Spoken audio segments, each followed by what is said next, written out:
Bama's Heisman quarterback, Bryce Young, gets his first taste of this tonight. He is well prepared and well rested off a bye week.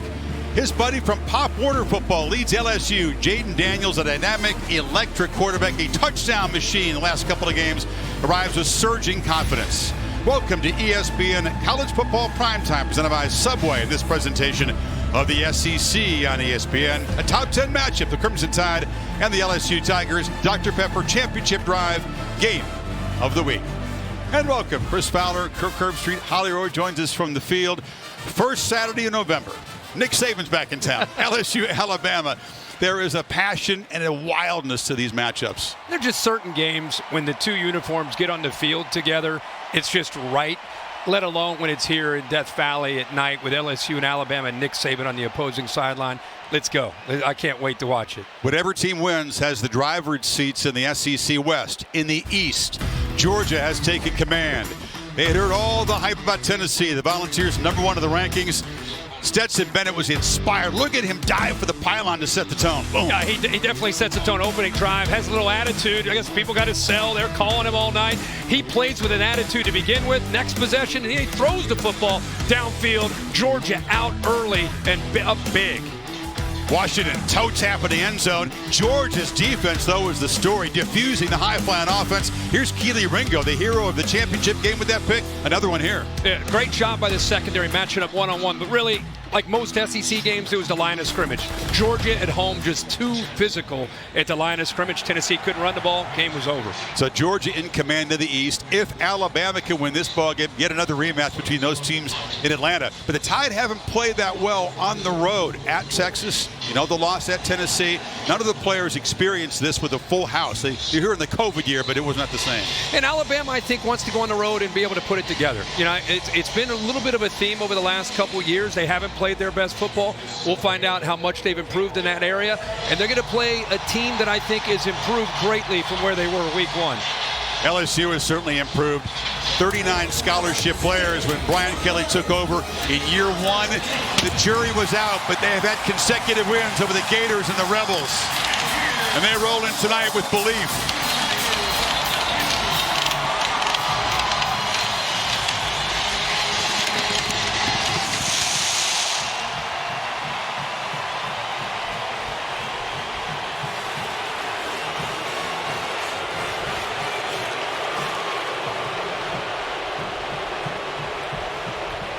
Alabama, LSU in Death Valley. Buckle up and enjoy.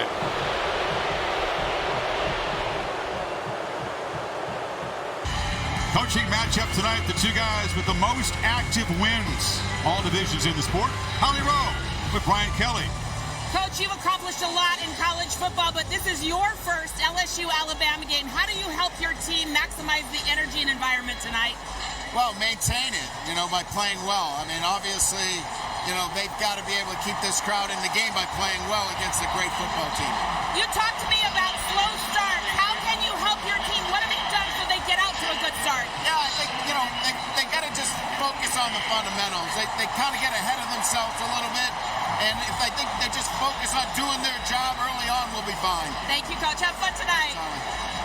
They have not been locked in from the start. Time and again, they have fallen behind early, and Jaden Daniels, comes over from Arizona State, has been a perfect fit for this offense. And Kirk, we'll get a chance to see his talents on display. Tigers get the football first as Saban won and deferred. Nick Saban knows he's dealing with a quarterback in Jaden Daniels, who is a problem because of his mobility and the way he can create. Goal Riker to boot it away. Noah Kane, who came here from Penn State, back to receive it. And he'll step up at the 7. Kane, part of the running back rotation, barrels out near the 30. Tonight's player spotlight brought to you by Royal Caribbean. 11 total touchdowns in the last 2 games. Can the Tide contain him as a runner? It's a big topic this week. It really is. I mean, they're not going to be shy about getting him involved in the run game. He obviously is a big factor, and Alabama likes to play with 2 safeties back. Tonight we're going to find out if they're going to have to commit a safety down, and once they do that, LSU is going to have to win one-on-one on the outside. Right now they start with 2 deep. Josh Williams, a former walk-on, has stepped into an important role as a running back, and he's got the first catch out of the backfield, but not much there. Tracking him down is Brian Branch, a short gain. He gets the ball out. You're going to see that tonight. How do you attack Alabama when you have two, think about this, fans, two true freshmen offensive tackles for LSU? Amazing. The ball better get out fast against Will Anderson. Have you ever seen that? No, Will Anderson and Dallas Turner, ball better get out, you better run the quarterback. As Daniels on the edge, and Boutte couldn't get quite the block that he needed. DeMarco Helms forces him out, and a quick third down. Helms and these safeties have been schooled all week on the importance of keeping their eyes on number 5 and respecting the potential threat on early downs of him running the football. He was in perfect position there, didn't bite down at all, was able to push him out of bounds. Now we got our first third down, which will be a big part of this game. Keep an eye on these tackles. How do they hold up? 4 receivers set to the right.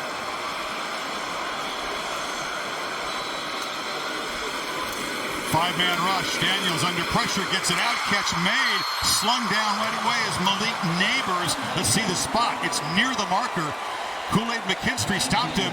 The pressure from Toa. It's a first down. Toa, I think, hits him late. Watch Ted coming around on his stunt. Turner goes underneath.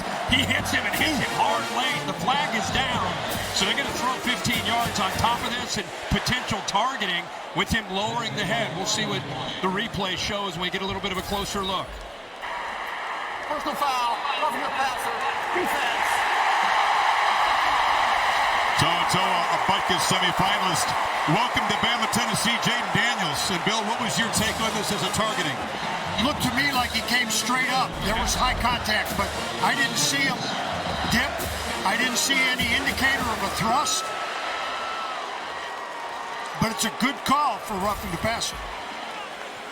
There's a move to protect quarterbacks in college football. You've seen it in different conferences. It's enforced differently, conference by conference, but this penalty sets up the Tigers at the tie at 46.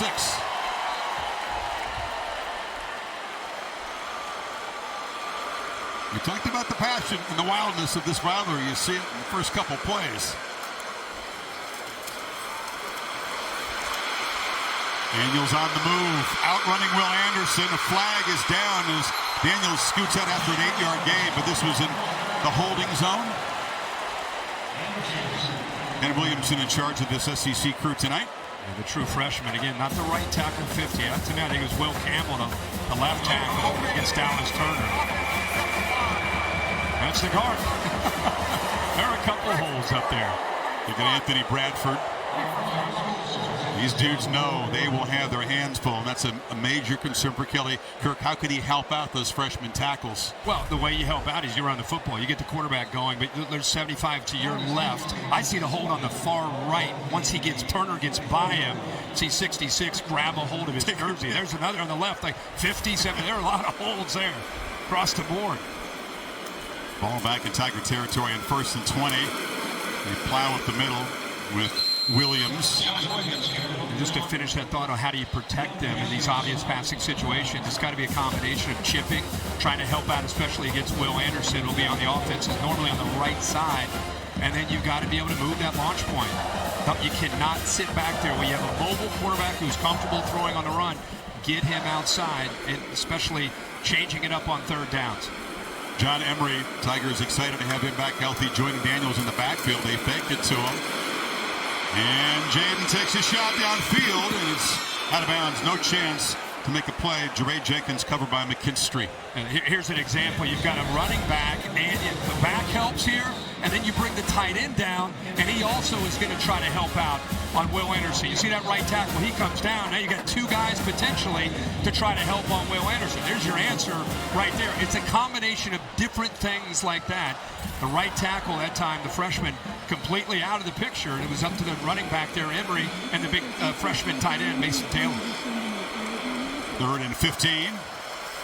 Daniels gets it out quickly, and that's Neighbors going nowhere.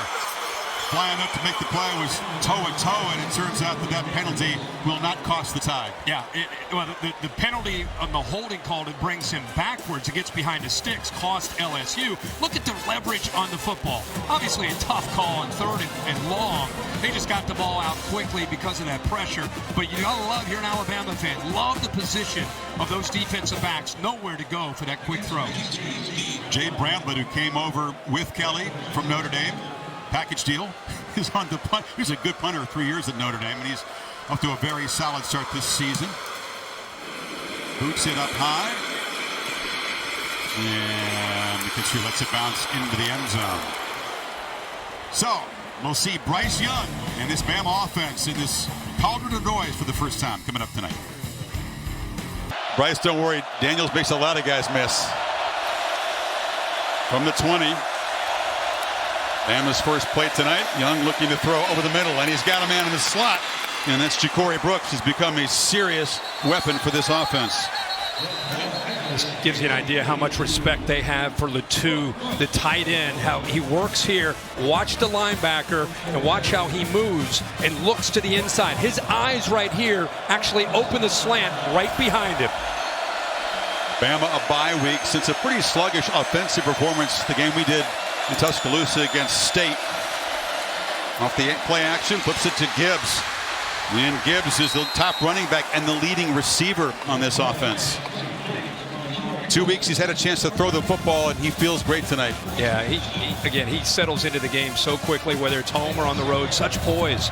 Great to see that video and him talking about his relationship with Jaden Daniels. But watch his eyes tonight and watch how he plays when the pressure is the greatest. Is usually where he's his calmest.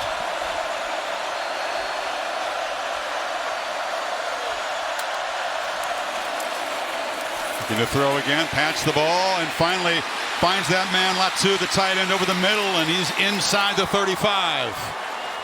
Well, we saw Letou end up being a weapon, and they use him as a decoy. This time, watch the back coming out of the backfield. Gibbs, this time the linebacker bites on him, and there's the patience by Bryce Young to let Letou break free behind that.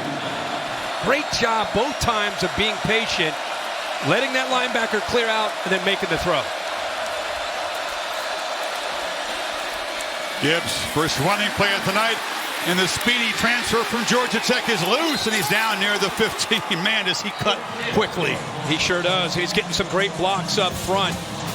Seth McLaughlin up there at the center spot does a nice job of picking up a little bit of a kind of a slant from that LSU defensive line. He was not caught off by surprise at all. Did a nice job of clearing that and opening it up. And what acceleration upfield all year by Jahmyr Gibbs. Tide very quickly in the red zone. Gibbs, string it out. He still makes something of the run. Still gets 4 yards. I'm with you. I'm like, oh wow, they've got him. They've got him pinned in. Nope. He gets. It looks like he was going to lose a few yards, and instead he gets positive yards there. LSU got penetration. It's exactly what you want to do on that slow developing play, is get into that backfield. And they had a couple different players. The leader of this defense, Baskerville, the linebacker, was there. He cut right underneath him. Jace McClellan spells Gibbs a tailback.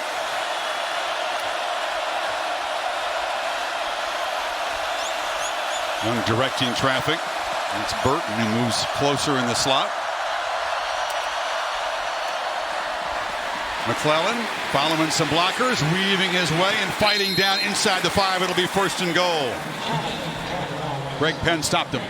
Good job there of setting the edge. The right tackle, Latham, the big tight end, Letou, who's known for his ability to catch the ball. But, man, he has become a complete player as an inline tight end. He also does a nice job. And then big Seth McLaughlin pulling around. Open that up, and Gibbs does not need a lot of room. 3 passes, then 3 runs. Balance and execution in this opening drive for the Tide. Apologize. It was McClellan, not Gibbs.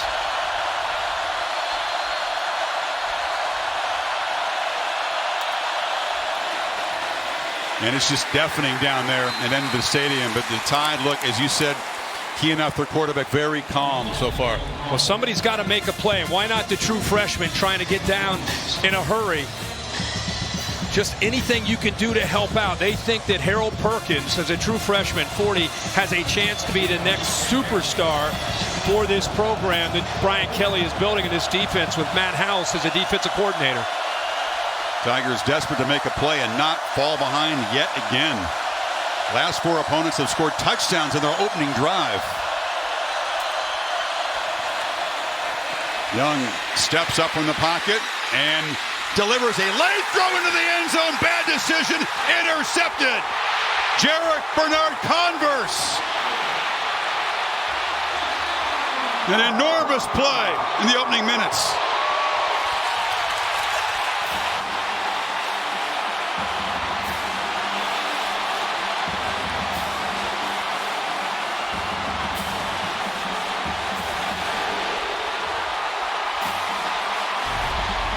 He's looking to go to the 2 initially. Watch his eyes look off to the right. He wants to go there. He's locked up. Then he creates. This is where he's so good. But eyes on the quarterback. A rare decision that you don't see from Bryce Young. Throwing behind his receiver, trying to make something happen early. The Tigers get the turnover and get the ball back.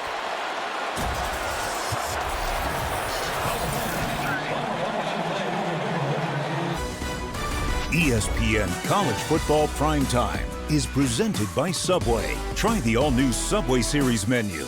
Your pick of 12 irresistible subs. And in part by Rain-X. Outsmart the elements. Payback in LSU's backyard. A loss at home to LSU, and they paid him back in the Superdome. So off the turnover. The 3rd time this year, by the way, Kirk, that LSU's had a takeaway in the red zone. Right. Let's go back and show you. This is a no-look pass. I mean, Baskerville's closing in. He cannot see his target. He actually changes his arm angle, goes around that blitz, makes the throw, and kind of hopes.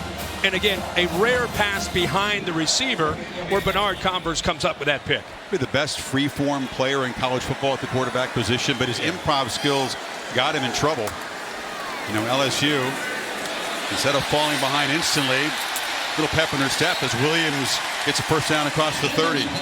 And I'll tell you why that's big is your offense makes a mistake on a holding call. You end up having to punt. Bama goes right down the field, a potential hold down 7-0. And now you get a first down. The game's kind of settling down. Now you get a little tempo going if you're LSU. Expect them to use some tactical tempo. They're not really a hell-bent tempo team. Yeah, Bama over the years, you want to try to crank it on when you can. Certain spots.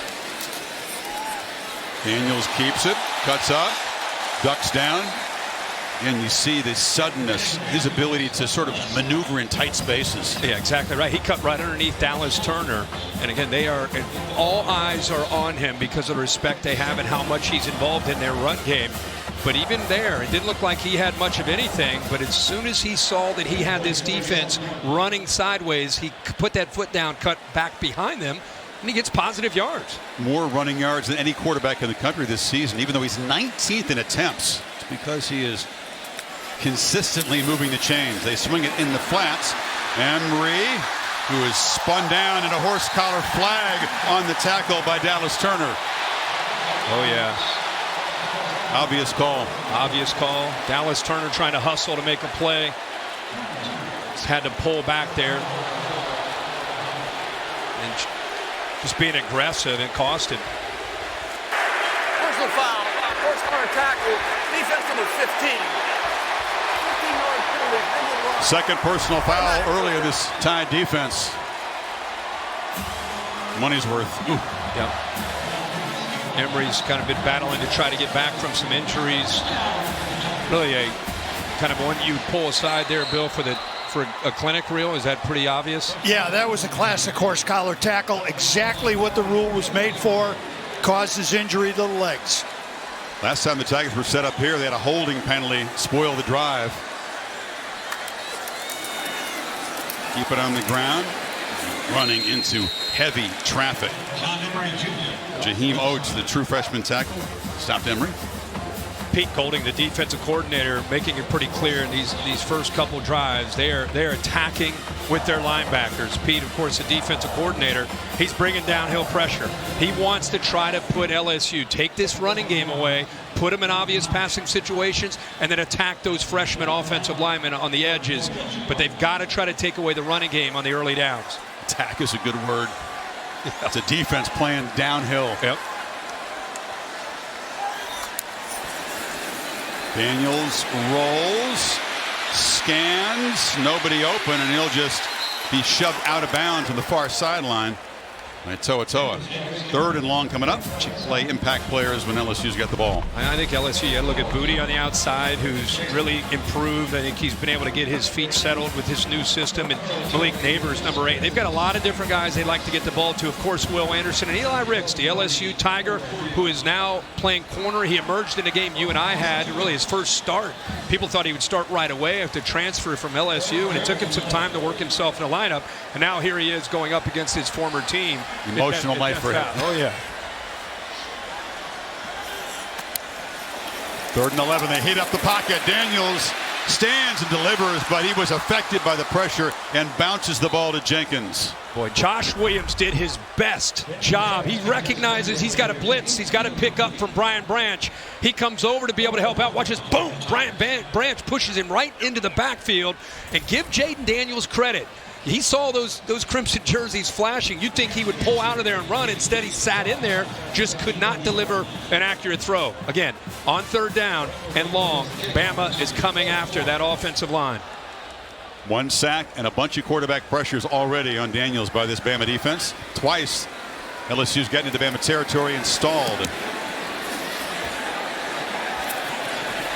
And fair catch made at the 9-yard line by McKinstry. So Young, off the interception, goes back to work scoreless first quarter in Baton Rouge.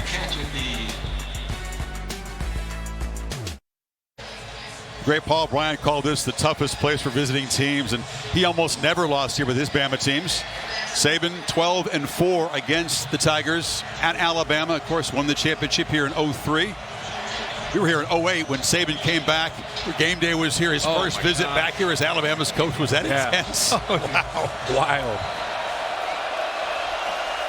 Very balanced attack on their opening drive before the interception from Bryce. Good balanced offense all year long for Bama.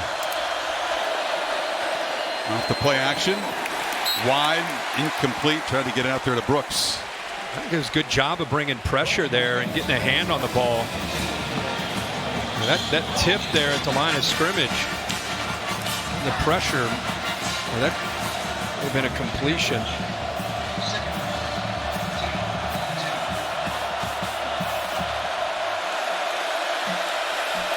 Cordell Williams in the backfield. Loudest part of the stadium. The students are right over the right shoulder of Bryce.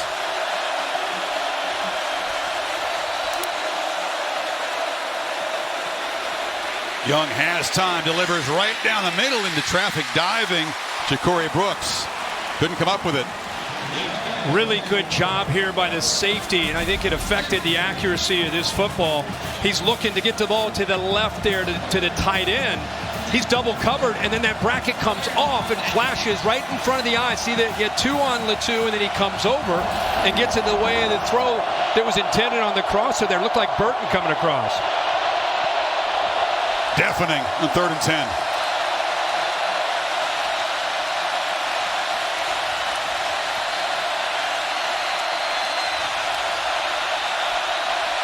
Play clock at 3. Tigers drop back. Actually, there's a flag before the snap. You can crank up the speakers. You can practice against it. This is tough, though. Everybody moved except the center didn't snap the ball. Prior to the snap, timeout, LSU. First timeout of the half. And bails out Alabama there. So they spend the timeout on defense on 3rd and long. Just talking about the crowd noise, and nobody has speakers louder in practice than Saban does, but this is really, as in college football, this end of this stadium at night is as tough as it gets. Oh, you're right, especially when they believe, and they're keep in mind what's at stake in this game. Alabama, of course, is everybody's focused on them after a loss at Knoxville. They're trying to get themselves back in position to get to Atlanta and potentially win the SEC in the playoff. Little old LSU that lost to Florida State in the opener, they've righted the ship, and they still control their own destiny. They win tonight, boy, they are in a great position to get to an SEC championship. So a lot at stake for both these teams, and this home field, they understand that. Amazing to think that LSU could be in the driver's seat of the division with a win tonight. They could even afford a loss in the conference game and get to Atlanta. They'd have the tiebreak. That's right.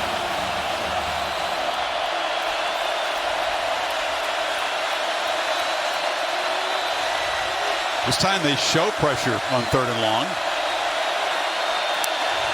They're back out.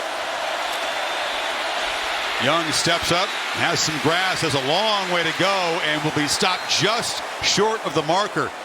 Good effort there, but Greg Brooks combining with Baskerville and B.J. Ojulari.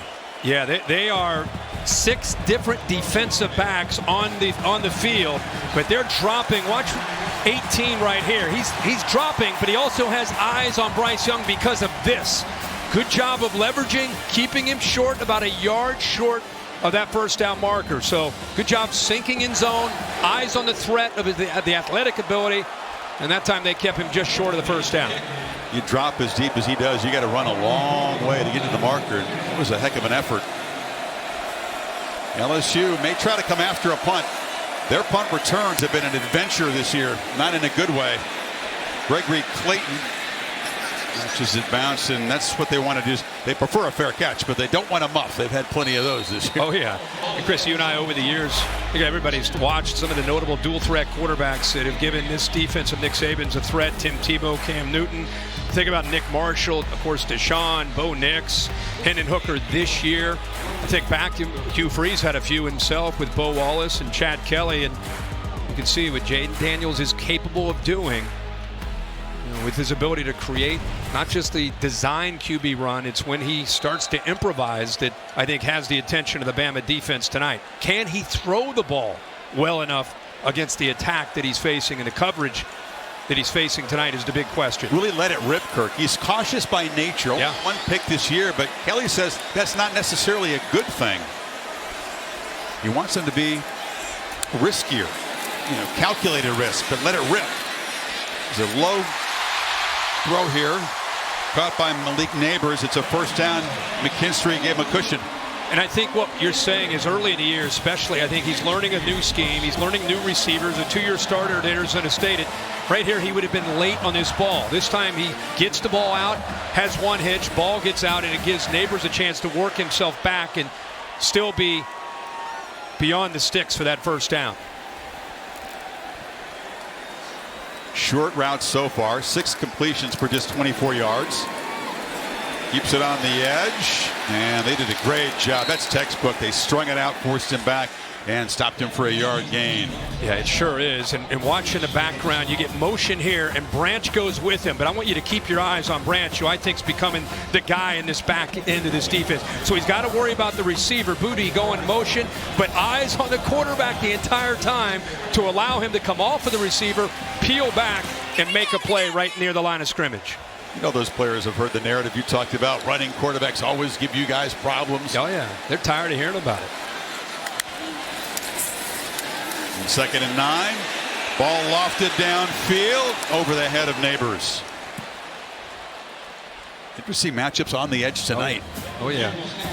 And with, again, that pressure you're going to face, it's an easy thing for the protection. Ball is out fast. He goes up in the air. A rare opportunity where you don't have a safety behind the corner to help out. So he took the one-on-one shot there on 2nd down and 10. It's hit or miss, and now you're facing a 3rd down and long.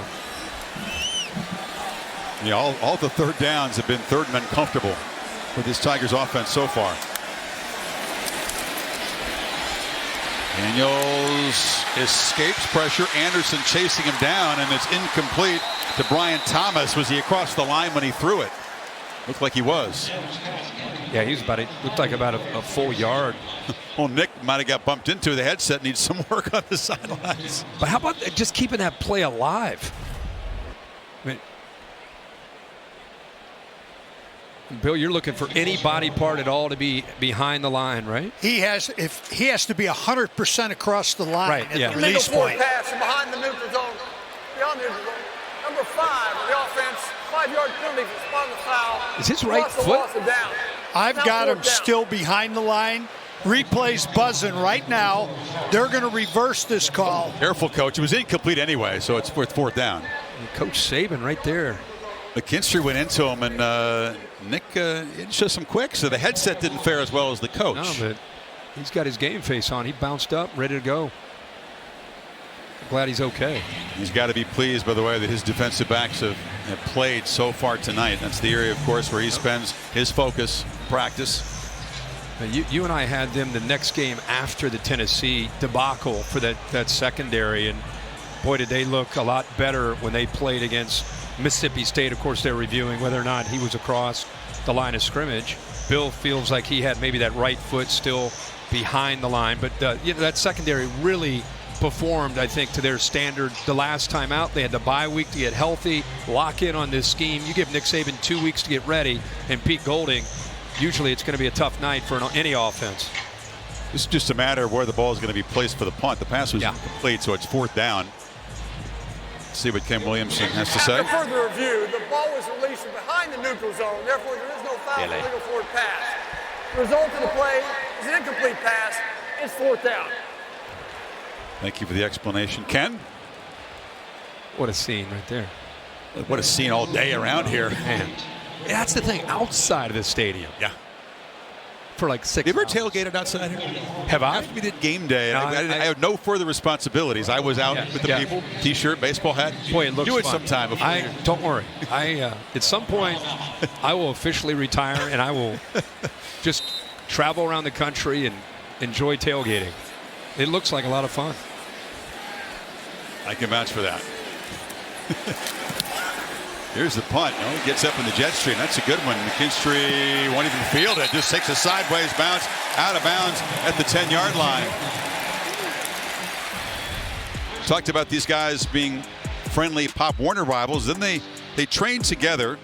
Taylor Kelly is a quarterback guru. This was in May this year. Yeah, and these quarterbacks, it's incredible, the rotational throwing, the amount of strength that is created, the torque from the ground up, where they get their hips and the core into these throws. You watch on Sunday, you watch on Saturdays, more and more specializing with this position, and it's a lot of fun to watch how quickly these guys can get the ball out of their hands. Field position game early. That 55-yard punt by Bramlett sets Bama backed up at the 10 here. Again, in the loudest part of the stadium.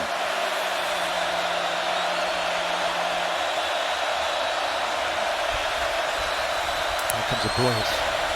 Perkins hits Young after the throw. Heavy pressure by the true freshman. They've got Bryce out of rhythm here, unsettled.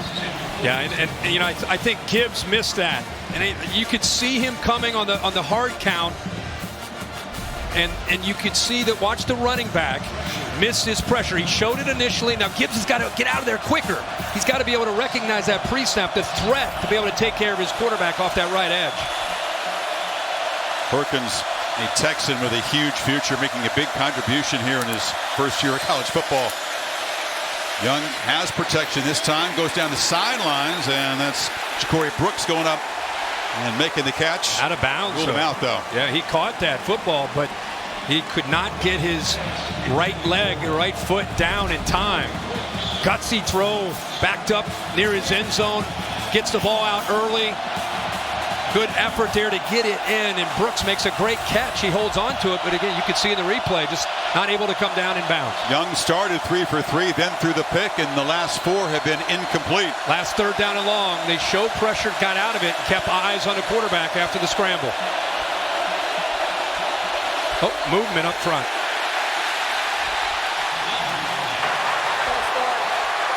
You said it, loudest part of the stadium. Loudest part of the planet. I mean, that's great. Oh, that's a shame. Holly, can you hear us down there? How are your eardrums doing? Well, guys, this is one of the loudest places year. 108 decibels on that last play. Keep in mind, Bryce Young played here 2 years ago, but it was during COVID, only 20,000 people. It's so loud, you can feel it in your bones right now, guys. This is the student section, very oppressive right now. That's well put. The sound does vibrate through you.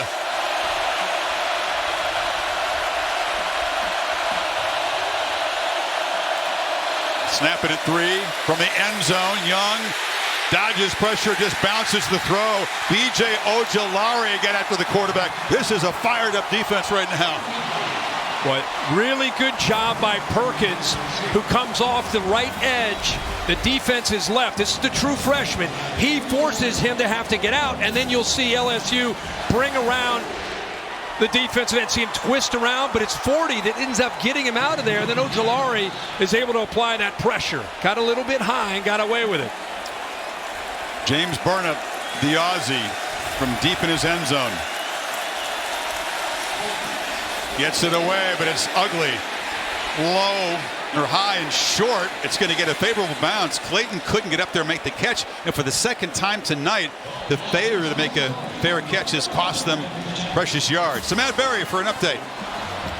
Guys, good evening. Want to keep you updated on Clemson and Notre Dame. This was after Clemson's first possession. Prince Collie, we've got a blocked punt and a touchdown. Irish up early on the Tigers, 7-0 at home. You know, the last time those teams collided in South Bend, it was a classic overtime win for the Fighting Irish.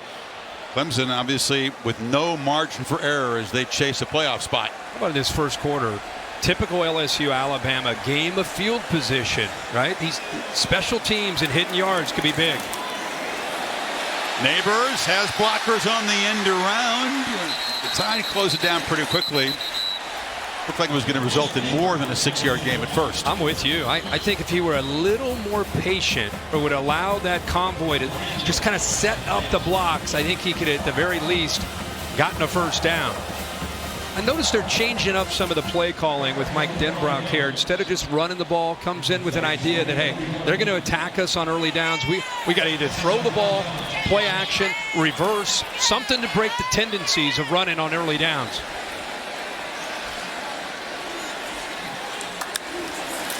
Tony Goodwin is the back. And he get to the left, and he does get the edge, makes a cut, and Goodwin, as a flag comes out late in the run, tackled at the Tide 42. It's going to be a holding call. It will be the second of the night here. A spot foul. Holding. Offense, number 10. 10-yard penalty for spot or foul. That's Jeray Jenkins, the receiver on the edge. He's up against Kool-Aid McKinstry.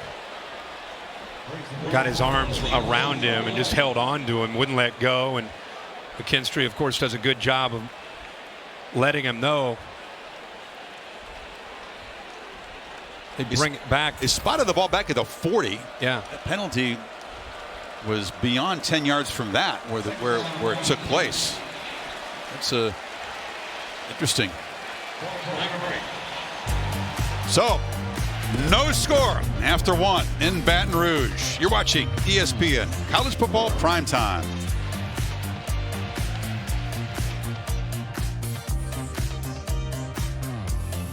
Bayou Bengals, 2-touchdown underdogs, been feeding off the energy of this crowd. It's been a field position first quarter.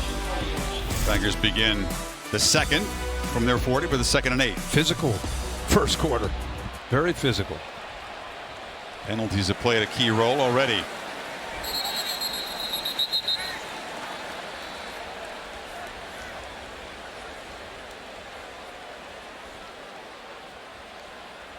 Bama had those 17 penalties against Tennessee. Cleaned it up drastically. Only 3 at home against Mississippi State last time out. 3 already tonight.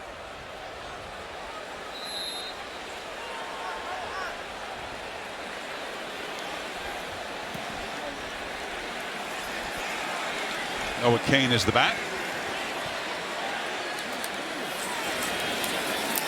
And Daniels gets it out. And keep an eye on this tight end. Mason Taylor, son of NFL legend Jason Taylor, is a force already as a freshman. Yeah, he sure is. It's a little confusion here. Watch the corner bail, and it opens up for the flat route by 86. McKinstry gets deep. The linebacker gets deep. Somebody not quite on the same page, because you got to either have him in man or you got to have a flat defender out there.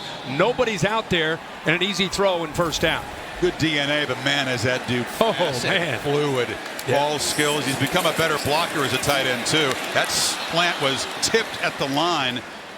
Brian Branch again, man. If you're an Alabama fan, you know all about what he means to this defense. Really becoming the glue.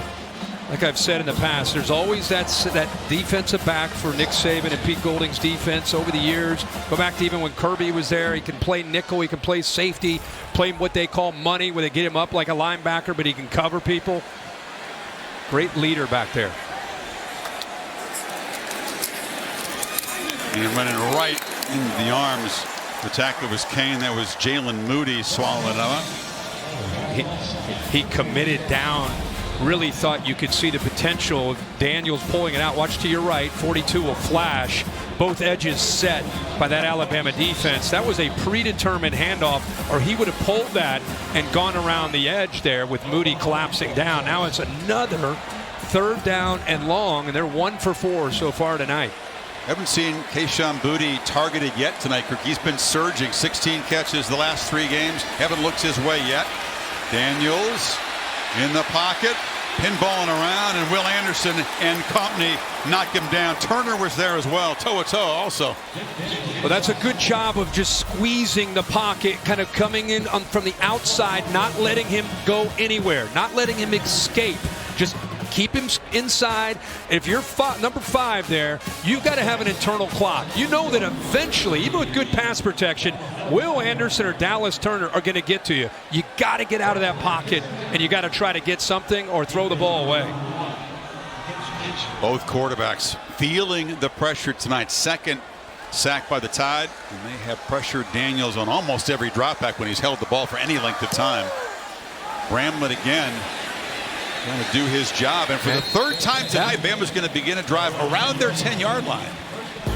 Shaq, the Diesel, back in town. He had a DJ show last night. Kirk, I wish you were here. I would have loved him at the club over here. Yeah. Honey Badgers here. This great LSU team. How about Big Andrew Whitworth? He's been great. Honored tonight. Yep. Enjoy working with him on Thursday nights. What a cerebral guy. Loves talking ball and bright future in the media. Big man. Oh my God. Big human. Sweet guy. Just kind-hearted guy.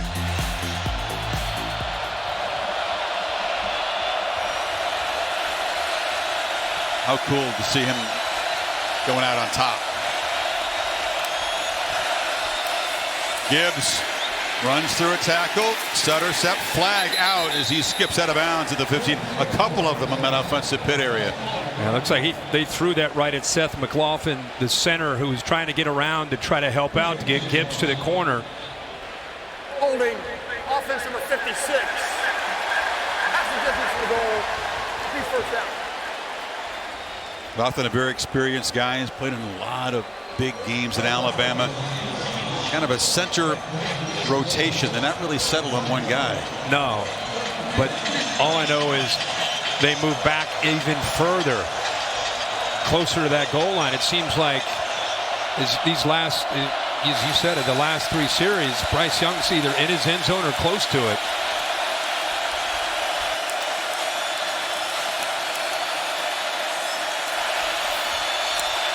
Young sets up in the paint again, delivers a throw to Gibbs, who bobbled it and held it.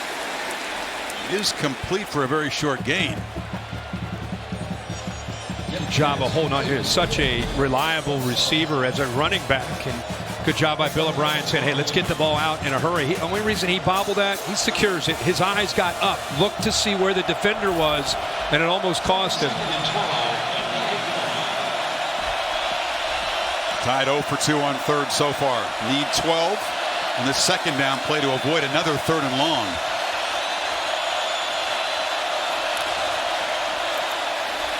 On the slant again, he's just inaccurate so far. He feels rushed all of a sudden. Well, he's just not on the same page with his receivers. That time it was Isaiah Bond who was running a glance route, but there's coverage there. Baskerville ends up getting out here, and I think threatens the potential of that being a completion. It's LSU defense. Matt House, defensive coordinator. I think this defense has gotten better and better and better, understanding the scheme and the timing and where to be. Instead of memorizing, they understand the why, and it's really paid off. Another 3rd down and long.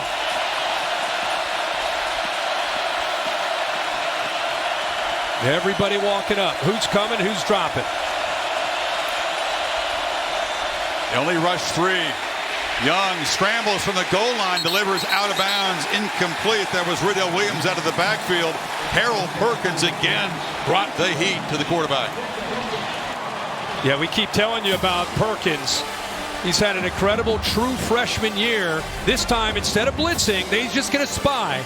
If he moves, I'm going to mirror him. I'm going to move with him, and then I'm going to hit him. He's got a different gear than everybody else in that front 7, and that quickness got on to Bryce Young in a hurry. Back to back to back, 3 and outs for the tie. This start could not be any different for the LSU defense from what they're used to seeing around here.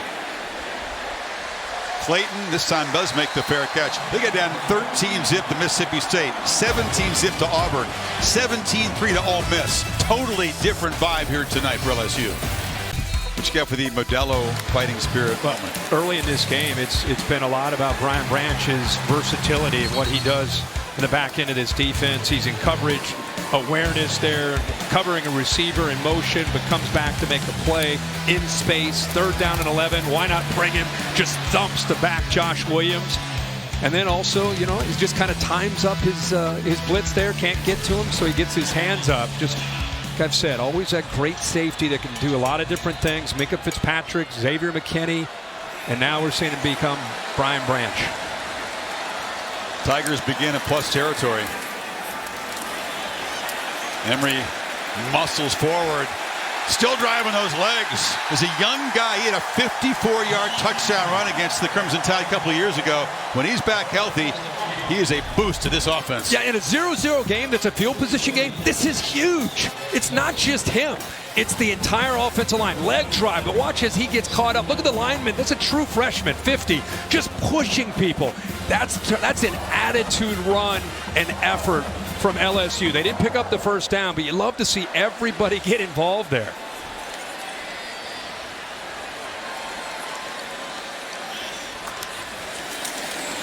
Second and 1. Daniels gets it to the edge. That's the tight end Taylor in space. You can see the acceleration. Zooms inside the 25. Just a great call here. 2nd 1. He's kind of hides himself. You pull it, everybody thinks in the middle, quarterback run. Nope. Get it out to the freshman where he can do damage. Great effort of blocking there by Brian Thomas to be able to pick up a few more yards. Tigers trying to finally cash in on this field position. They own the territorial edge so far. Haven't made it count yet. From the 25, Daniels under immediate pressure off the edge and cannot escape. Will Anderson gets home. 3rd sack for Bama.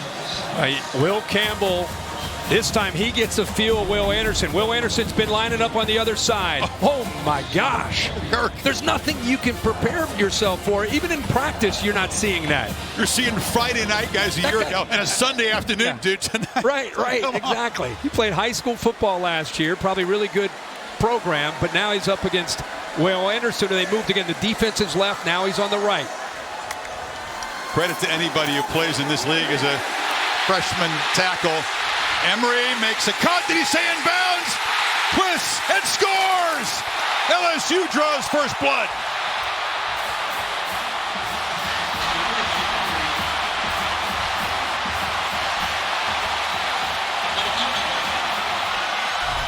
This is close here. Did he stay in bounds with his high step move? Looks like he did. Yeah, it looks like he's in bounds. Here's a great look at it. Right there, he's in bounds. What an effort there. Planted hard and then spins. Back on DeMarco Helms. He is a difference maker, a 30-yard play, and LSU does cash in on the great field position. 4 plays, take it half the field in less than 2 minutes. Chris, look at the blitz here. Alabama rolls the dice by bringing a pressure here and a pressure here. The problem is nobody picks up John Emery out of the backfield. Man-to-man everywhere else. Now you got to make a play in the open field. DeMarco Hellam's unable to do it. What a cut there by Emery. Tiger Stadium unhinged, and another smile from Daniels. A lot of those lately.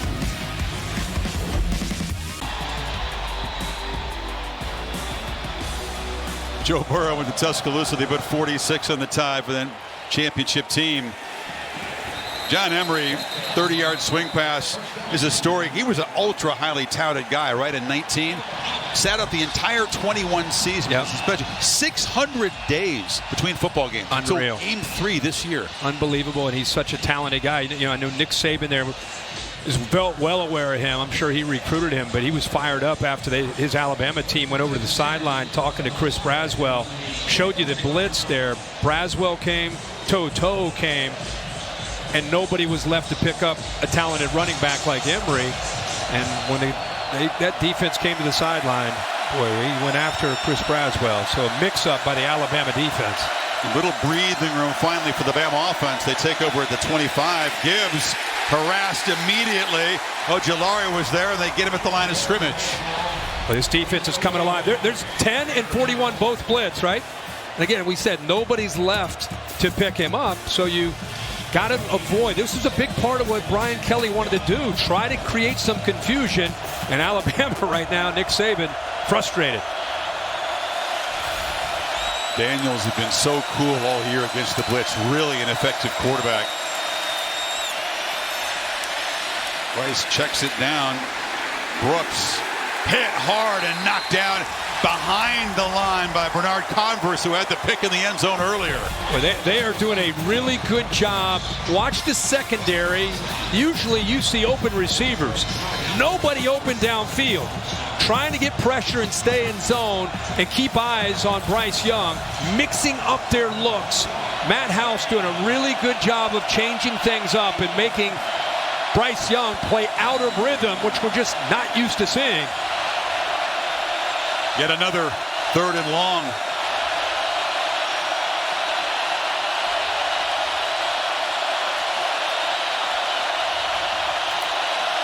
Pressure. They picked up and across the middle. That's McClellan in a lot of space. It's a foot race. And they finally drag him down at the 10-yard line. That time, LSU's aggressive approach backfires. Well, you play man-to-man. Major Burns has got a lock up here in the backfield with McClellan. He stumbles right there and loses his footing. That creates the separation. And with everybody else in the man-to-man, it becomes a foot race. And I'll tell you what, Burns is lucky he was able to catch up to him. Burns, the Georgia transfer, showed some good catch-up speed to prevent the touchdown, but the Tide are knocking on the door. That's McClellan again to the 5. You get him to 3rd and 10. There's pressure. The crowd's going crazy. You're up 7-0, and a slight stumble by Burns just loses his footing in man-to-man coverage. And, of course, Bryce Young recognizes that with everybody else covered downfield. And a short throw changes things in a blink of an eye. Biggest hazard in that play. McClellan had to avoid the official as it came close to bumping into him. Gibbs in the ball game. 2nd and 4.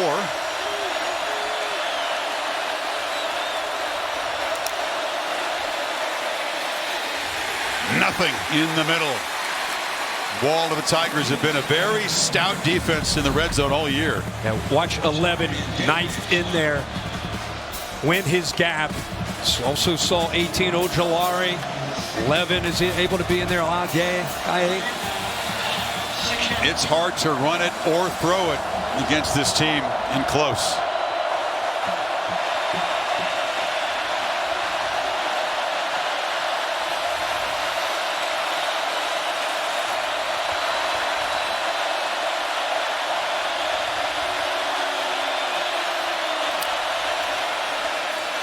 Young from the pocket. Flushed. And he's going to be trapped behind the line. Harold Perkins, another impact play from the young guy. Matt House is using him at times to pressure, and because of his speed, at other times on third down, they're using him in the middle here to be able to keep his eye on Bryce Young. The potential threat of Bryce Young. I mean, look at him. He is locked in on Bryce Young moving. He takes off. Not only does he mirror him, he closes ground not to give him time to eventually find those receivers. Another guy who was playing high school football at the same time Bryce Young's winning the Heisman Trophy, and he makes a play in open field. Will Riker from 29 got his mojo back the last game. 3 for 3 and knocks the chip shot through, but LSU gets a red zone stop and still leads it by 4. Yeah, Ravens in first place. I'm a huge Ravens fan. Rashad Bateman is out. Big news there for the Ravens. They did sign Deshaun Jackson, which could help them on the outside, but the way they're playing defense and the way Lamar Jackson is playing, obviously they're going to be in every game they play. Noah Kane from the 1. And he turns it to the 23. Well, Saban and Kelly have hooked up a couple of times. Of course, Brian was at Notre Dame. They're both playoff games. The championship mugging in Miami that you were a part of. I unfortunately called that one. It was over early. The semifinal early a year ago. They were closer, but you know, Kelly wanted one more swing at a national championship, and he believes that LSU gives him a better chance. And he was not shy about saying that he wants to beat Saban. Who doesn't want to? But you come to the deepest end of the pool in college football down here in the SEC West. You got to go through Bama. You're going to get to Atlanta, much less win a championship. You also can potentially manage and build a different roster in Baton Rouge compared to what he's had in the past going up against him. And there's the first catch from Keshawn Boutte, and he's out across the 40. He can be an electric playmaker. Yeah, again, they're bringing pressure on 1st and 10. 2-2 this time blitzes, but a good job at picking that pressure up. Give him time. We've not seen him get the ball thrown downfield. Quick release and a good throw. A good heck of a matchup there with Boutte up against Brian Branch, but the ball does go down beyond 10 yards in the air. First one of the night.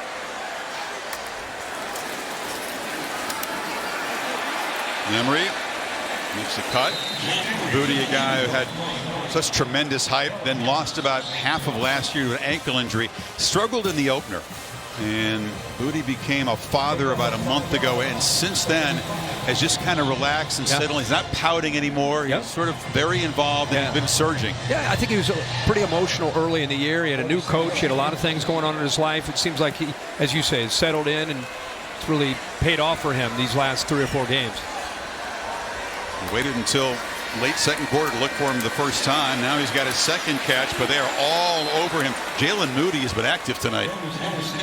Sure has. He just does a good job of being able to make a play in space. Dallas Turner actually turned that ball in, leveraged the football. Anytime you see LSU go empty, you know the ball is either going to come out fast or a quarterback draw. Get it out there fast to an athlete, have some blockers in front, but look at the Alabama defense in space, run to the football.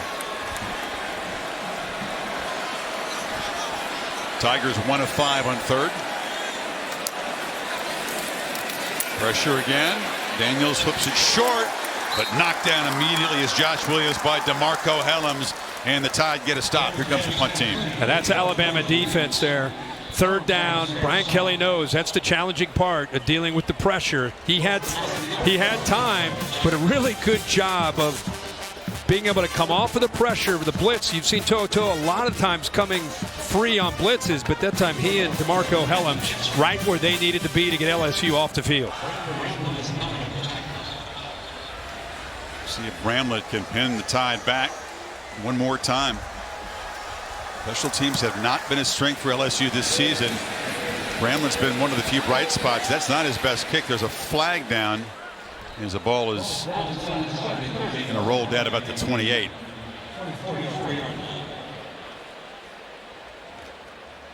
Check the marker here.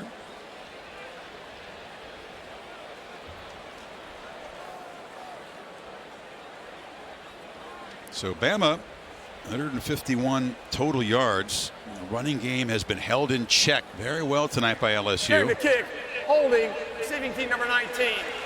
10-yard penalties, end of the kick. First down. It's going to cost some field position and penalties. Again, a story for Bama. That's the 5th of the night. Young, 3:21 to work with. Memorial Tower, the LSU campus. Home team up by 4. Thanks, man. Yeah, Buckeyes had to battle in Evanston. TCU had to come from behind to stay perfect. Now it's Clemson in a battle on the road, and Alabama down 7-3 here.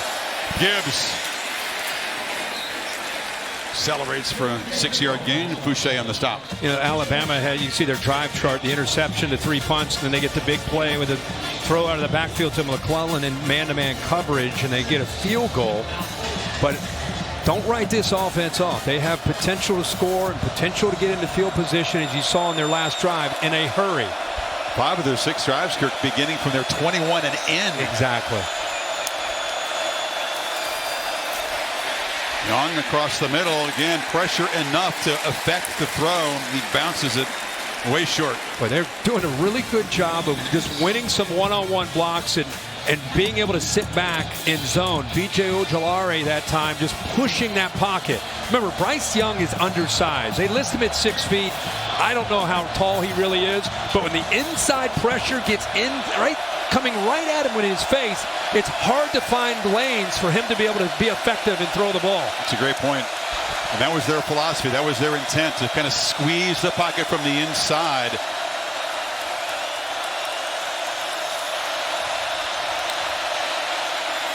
On 3rd down, Young across the middle, throws low, catch made, just enough for the first down is Raydell Williams. Just to give you an example, not just on this drive, but tonight, I mean, this is what you're dealing with. It's a pretty good angle to be able to see with the pressure in his face, how hard it is for him to be able to navigate. And really, it's a lot of it, what he's doing is he feels and he tracks his receiver, and without seeing him, he tries to throw to a spot and hope that he matches it up. Protection is good this time, and the ball is zipped to Kobe Prentice, a true freshman who's made an impact here. 29th catch on the season. And these receivers, you know, when you look at Prentice as a freshman, Isaiah Bond, Burton, who transferred over from Georgia, Ja'Cory Brooks, they're coming along, but they don't have what they've had in the past 5, 6, 7, 8 years out on the perimeter. That's why Young's numbers are down in part, and also this has been a much better running team than they had last year, but not so far tonight. Empty backfield pressure again. The throw is behind JoJo Earl, and it's incomplete. Fouché knocked it loose. Fouché sure did. Got his hands on it. That's a great play. Known as a guy who likes to play in the box, but watch him get his left hand on the ball, right on the football to knock it out of there. Fouché, like a number of players on the back end, a lot of transfers with this LSU team. They needed to find bodies. They especially needed them in the secondary. Fouché coming over from Arkansas. One of 5 defensive back transfers in this LSU team. 5 of their top 7 DBs are transfers. Didn't even know each other's name at the beginning of camp.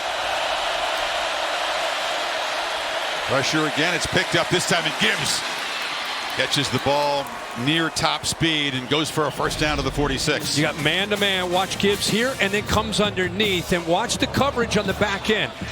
You see a DB starting to go out here, and then he has to come back underneath. So well-designed play, gets the secondary out of position, designed that time to get the ball to Gibbs on 3rd down. Gibbs is in the slot to the left. Young is looking that direction, and across the middle, catch made by Brooks, and now the rhythm is suddenly back for this Bama offense. There is a flag down. Good patience there. Gay almost got to him. Waits to the last minute to deliver that ball to Brooks. Penalty's going to be on LSU.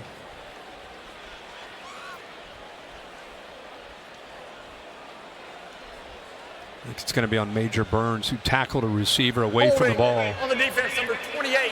That penalty will be declined. Result of the play and the first down. And they gain more yards on the play, so they'll take it. And now the Tide, who've twice been to LSU's 5-yard line tonight. The boy with a total of 3 points, a chance to take the lead before halftime. There it is to the top of your screen. Doesn't impact the play, but it gives you an idea. Burns, who's worked his way back to be able to play, one of the leaders on the back end, struggling so far in coverage.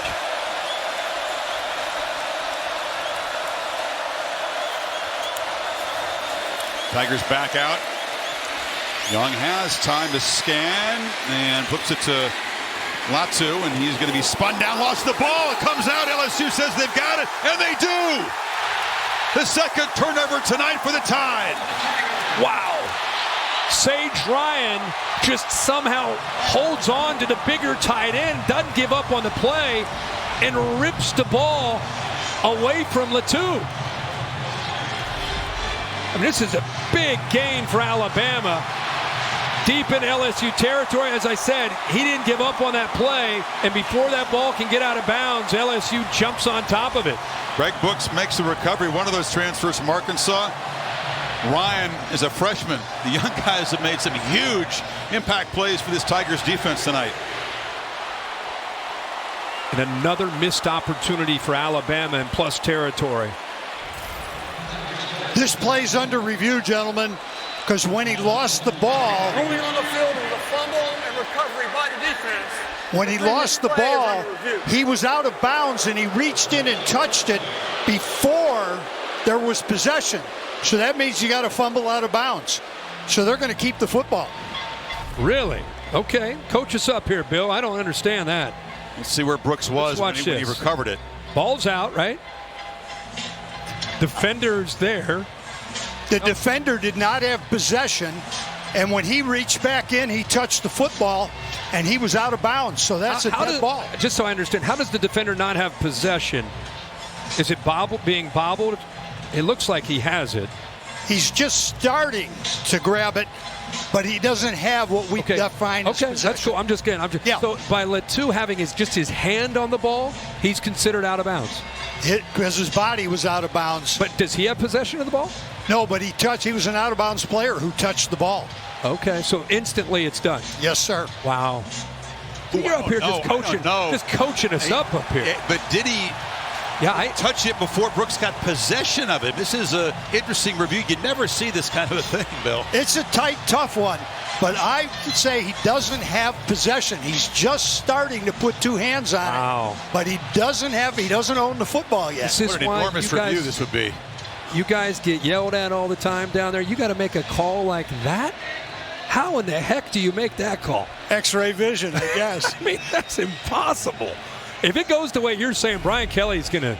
Well, this crowd's not going to understand what Bill's explaining. I can promise you that. I'm glad Bill's explaining it. I get that his feet are... I get that he's out of bounds. Doesn't he have control there before the ball? I mean, he kind of tries to knock the ball out of Brooks' hands. Bill, ball's out. Yeah, but I think he hands on the ball. Does he touch it, Bill? I think it's before that. Okay. What Bill's talking about is before that. Okay. Yeah, before that. That's what I've got. So Here you go, Bill. Here you go. Back it up. Spin it forward. Here you go, Billy. Here we go. Ready? Boom. Right there, you're saying? But does Brooks have two hands on the ball when it's touched? I don't disagree with you about two hands on the ball. I'm saying he hasn't finished possession to say he can do something common to the game. Wow. This is one of those intricate ones that you don't see plays like this, and this is enormous because Alabama is going to be set up in position to potentially take the lead before halftime here if this call is reversed.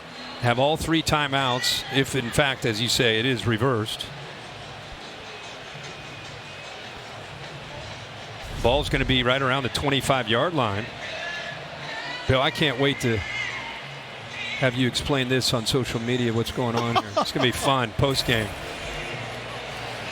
Come on the video with us. You can describe this. Get Bill on the nightcap recap, the digest scene. Here we go. You're going to get Williamson. After further review, the fumble was loose on the ground and touched by a player who was out of bounds. That made it a forward fumble out of bounds, giving the ball back to the fumbling team.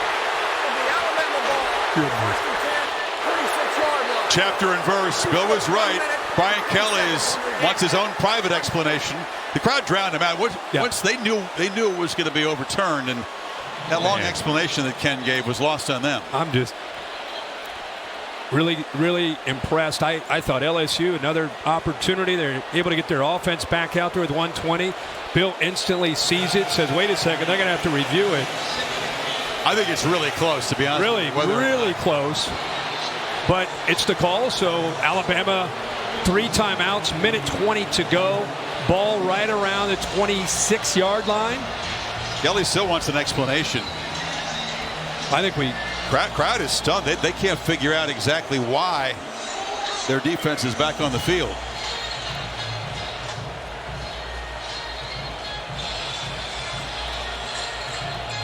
He's not going to get a reversal of the reversal.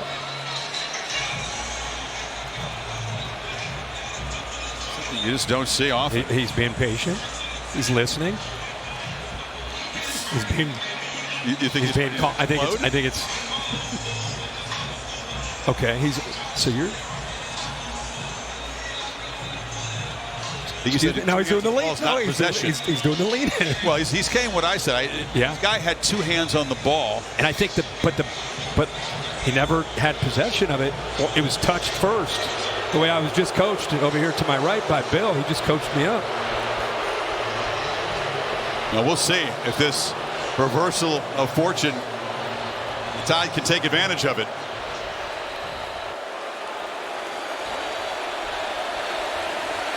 Timeout an issue. They got all three timeouts.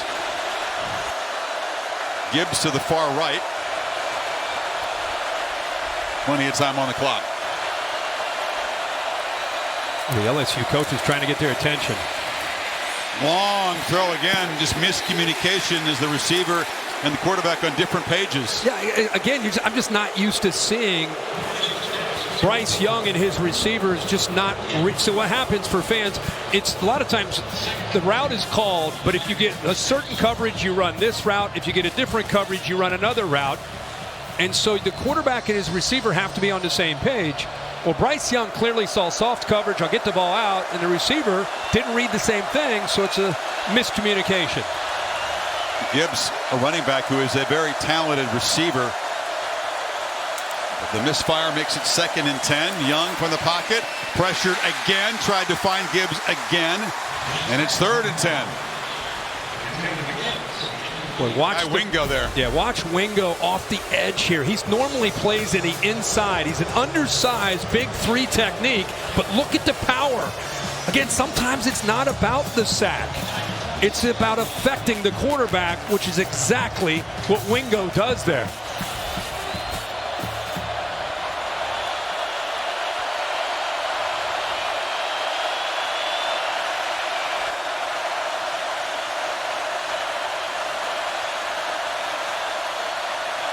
Play clock at 4.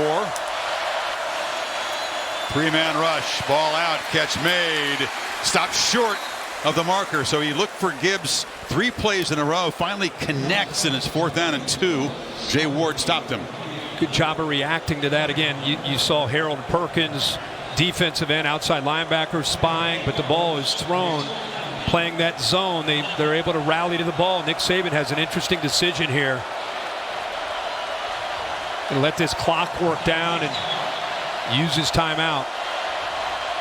He's letting the clock work all the way down. You would think he's going for 3 here. Yeah, sure does. Obviously, he would not be working that clock. A little surprised. Yeah, me too. But the way this first half, the way the first half is going, we have a long way to go in this game. He wants to get points. So his offense has not just been going up and down the field and not been dominating and haven't been really effective when they have been down in the red zone. They're 0 for 2 down in the red zone tonight. You're talking about an LSU defense that is played its finest first half of the season. They come on strong late in games, but they have been ripped apart quite often in the first half. They came out with a great plan, as you pointed out, and they have made it tough on Young. In fact, Brian Kelly was saying that on our Zoom with you, myself, and Holly about just how we just got to hang in there. Boy, do we really believe we can find a way to win in the second half. This is just a thought when you watch Bryce Young in his first half. Remember, because of that shoulder, he physically doesn't get the same amount of reps that he normally gets mental reps. But you wonder if it's affecting his timing and rhythm with these receivers the last few games. With the bye week, they felt he had a chance to try to regain some of that, and LSU will spend a timeout here. 36-yard attempt from right guard coming up. You know, Holly, I know, is all over the amount of reps and the bye week. Holly, you talked with the coaches about how much they actually got him out there on the practice field getting reps.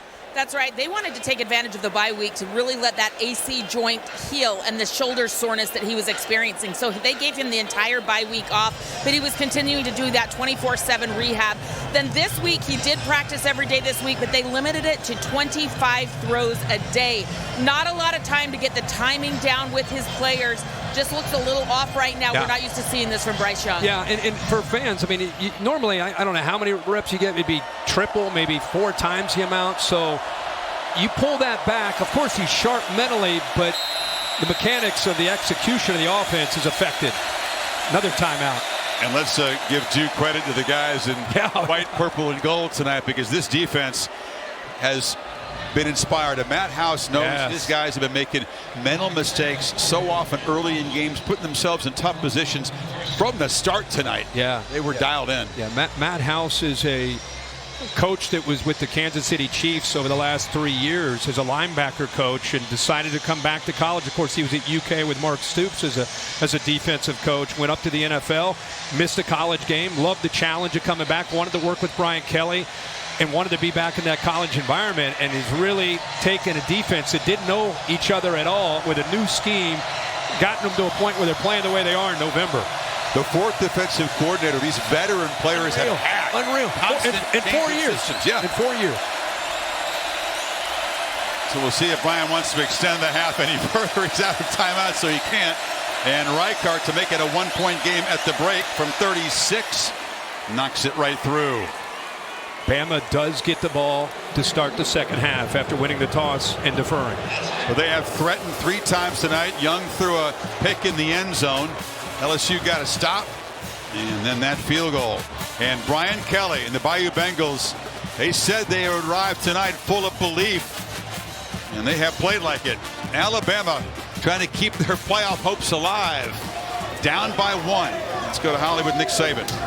Coach, what is this defense doing that's preventing your offense to get into a rhythm and on track? You know, they're doing a lot of zone blitzing, bringing a guy off the edge, dropping another guy, getting in the windows of some of the RPOs and that type of thing. We got to be able to run the ball better so we don't get in these long yardage situations, putting too much pressure on the quarterback. What do you see with the connection with Bryce? Is it just pressure, or how else can he be effective? No, he's been effective. We dropped a couple balls. We're not getting away from people. They're dropping 8 guys, doing a good job of mixing it up. So, you know, we got to give him some better options. Thank you, Coach. All right, thank you. So the Tigers by 1 over the Tide at the break. Time now for the Mercedes-Benz halftime report. Matt Berry, Joseph Galloway, and Coach Dan Mullen. Bryce Young in the first half. The Tigers took advantage of field position. Touchdown drive of 49 yards. Diver kickoff to the end zone. Kirk, how have they done it? Get after Young. Well, they've mixed it up. You know, Matt House done a really good job. Defensive coordinator, a lot of different looks. He's been under a lot of pressure. What's been strange is, if you're just tuning in, even when he hasn't been under pressure, they have not been in sync. You know, with Bryce, a little bit off balance, a little unsure.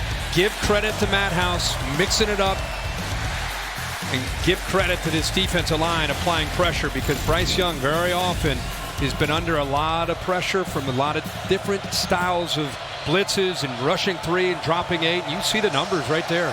Pressured almost half of his dropbacks, the pick and a sack, and just 2 completions under pressure tonight. But it's a new half.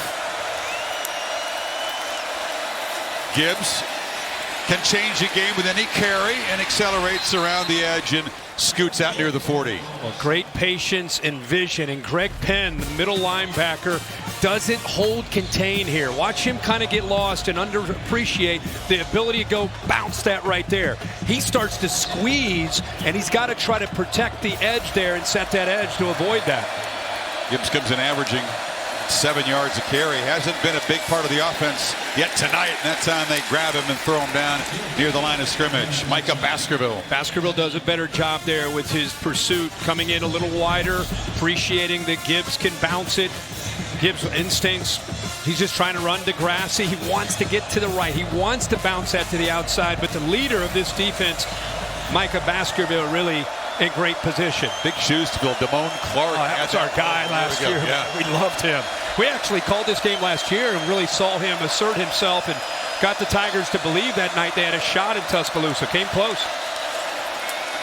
Young, deep drop, and just fires it into the ground. Again in hot pursuit, Baskerville and Greg Penn. Well, they just crossed at 2 linebackers, move the inside people out, bring those 2 linebackers, and it works. They're trying to set up a screen to the left, but with that action, it took a long time to develop, and those 2 blitzing linebackers didn't allow the timing of that to be an effective screen at all. Big third down. This felt like an important drive. Tide getting points just before halftime. Could they perhaps grab the lead in the road and calm this crowd down? Well, LSU a chance to get off the field immediately here. There's Perkins spying again. Oh, this time he moves out. 3-man rush, and they still get him under pressure. McClellan's knocked down hard right at the marker by Mekhi Garner. It'll be a first down, though. Remember the last time we called their game against Mississippi State? I said that Young reminds me of a Steph Curry. Yep. This is what I'm talking about. Just you're about to give up on the play, and at the last second, he sees Gibbs and checks it down to him. Kind of like he's on the break there. Like on a I like it. He loved that comparison. But that's series. Previous plays under review. That's exactly what he can do on these third downs to keep him alive. He was hit right there. So they did spot him on the first down. I think he's short by about a half a yard. Looks like he gets the ball. Looks like it gets to about the 48.5. Definitely does not get to the 49. Be fourth down if this call is cleaned up. It's a great look at it right down the line there. All right, let's say that our eyes are not deceiving us, and the replay official David Allman agrees. What is Saban thinking at 4th and half a yard at midfield? I think he knows it's probably going to come back about a half a yard. Does he gamble here? Does he trust that running game and trust Gibbs to get a half a yard? If not, Tigers will be set up at midfield. Yeah, I think he does. I think he. After further review, the runner is ruled down at the Alabama 48.5-yard line. Yeah, there we go. That's short of the line to gain. Therefore, it's fourth down. Here we go. Decision time. In modern college football, this would be an easy decision. It is you see so many teams go for it on fourth down all over the place. He's talking to Bill O'Brien, talking to the offensive staff. Everybody getting on the same page. He sends Bryce Young back out. Let's go.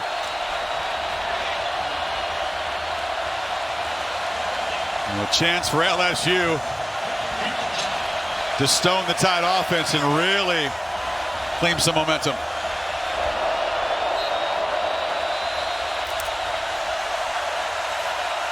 To the huddle quickly. Williams is the back. Bobbled snap. Young almost dropped the snap, but he got the handoff and they get the first down. They bring in Williams for the strength and the short yardage.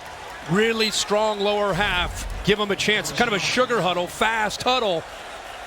And they submerge underneath. Came very close to keeping him short, but that leg drive got it for him. You should say Steph Curry, fast hands. That was almost a fumble and a turnover on downs. He gets the handoff off, too. Look at this. Yeah, look at it. Look at these quick hands. He looks away from it somehow. Boy, not only did he secure it, but he just happened to be in position to just hand it off where he was able to secure the ball. If that ball happened to bounce back towards him, he probably wouldn't have been able to get that handoff off, and he would have had to follow Williams into that hole.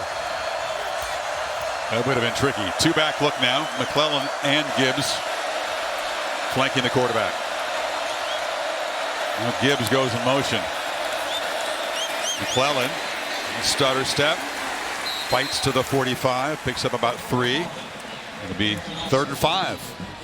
You know, I know it's not been a great night throwing the football, but at some point, you know what's been missing in this offense is those vertical shots. Jamison Williams last year always provided this offense with that spark or that big playability. And when you can't stretch a defense, they start crowding in on your short intermediate passing game, your running game. There's Bill O'Brien with a hat on backwards and the glasses. Eventually, they're going to have to try to stretch and get the ball downfield. Young, 1 completion when it's thrown downfield tonight, 1 for 5. In the pocket, delivers a high throw, and the catch is made by Burton. who again is right near the marker, but just short. Jay Ward stopped him. Another 4th down coming up. Boy, how about that spin move and it brought his momentum back away from the defender and towards the 1st down marker. He looked like he might be initial contact, maybe 2 yards, 3 yards short. Burton, quiet performances on the field the last couple of games. Another 4th down. 2 tight ends. They need about the same amount they needed last time.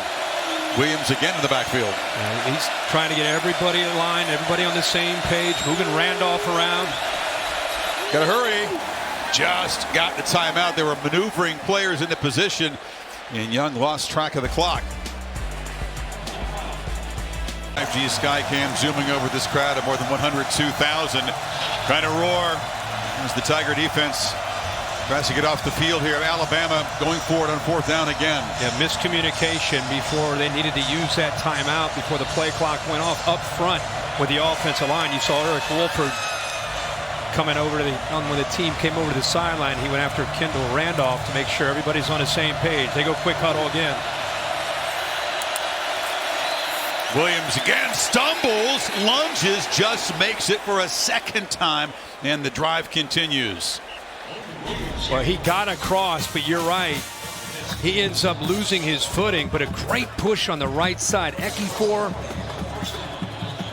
just enough there to keep his body from hitting the ground. Exactly. His knee came close to touching, but for the 2nd time, Williams is converted on a 4th down, and he's got it for about 2 on 1st down here. At this point in the game, LSU has forgotten about the threat downfield. They are loading up on these quick passes. Can Young make it pay here? You keep kind of waiting for it. Who can be that guy? Who can be the guy to stretch the field? You know it's coming. It's just a matter of when it's going to come. Going to be Ja'Cory Brooks, freshman Prentice. They've both shown the ability to make plays downfield as receivers.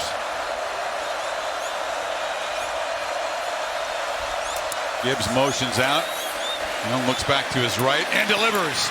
And that's Brooks. Couldn't quite escape. He's going to be tackled. Actually, there's no whistle yet. Did he stay up there?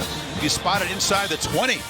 Boy, it's amazing what Gibbs can do to a defense by getting him on just a motion, moving him away.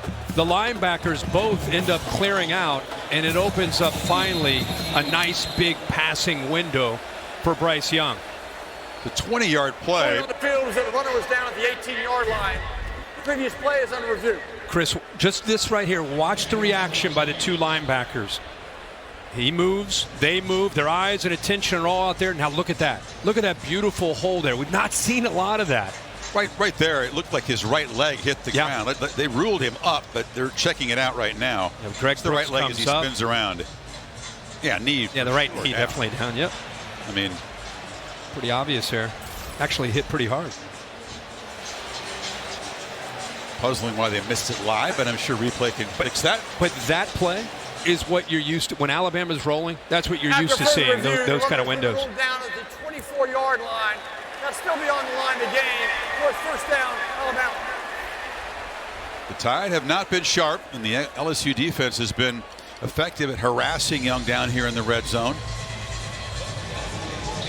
Threatening again. Again, the pick came when Bama was at the 5-yard line. Then they had to settle for a chip shot field goal the 2nd time they got down to the 5. Kind of had my eye on that TV during this last timeout where the Alabama offense was over there. Bryce Young talking with Eric Wolford, the offensive line coach, just about protections and how he's setting the line. He actually tapped himself on the chest, said, that's my fault, coach. So great communication there during that timeout with Alabama. Yeah.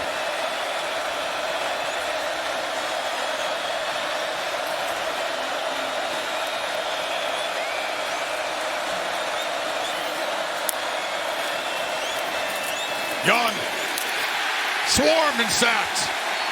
There was early pressure. Joe Fouché got him down, but it was a swarm again by the Tigers. Yeah, they're going to bring the pressure right here, and then eventually just use speed and quickness with Fouché, who comes off that edge. Great speed. How about he just goes right by the big right tackle, J.C. Latham. He has a size advantage, but Fouché has the quickness and, again, gets to the inside and gets the pressure. They're looking at Tyler Steen, who is down on the field. They appear to be looking at that ankle. We'll step aside. 2nd and 14. Off the timeout, or the injury timeout. Steen helped off, and Amari Knight takes his place, left tackle. Ball quickly to the edge. Brooks spins away, bites through Garner, and gets down to the 20. Another nice job by Bryce Young. Keep in mind, he's got to get the ball out there in a hurry because you have offensive linemen out there. This ball is high and to his right. He's able to get up and not only catch it, but now you got to get the ball with a quick throw.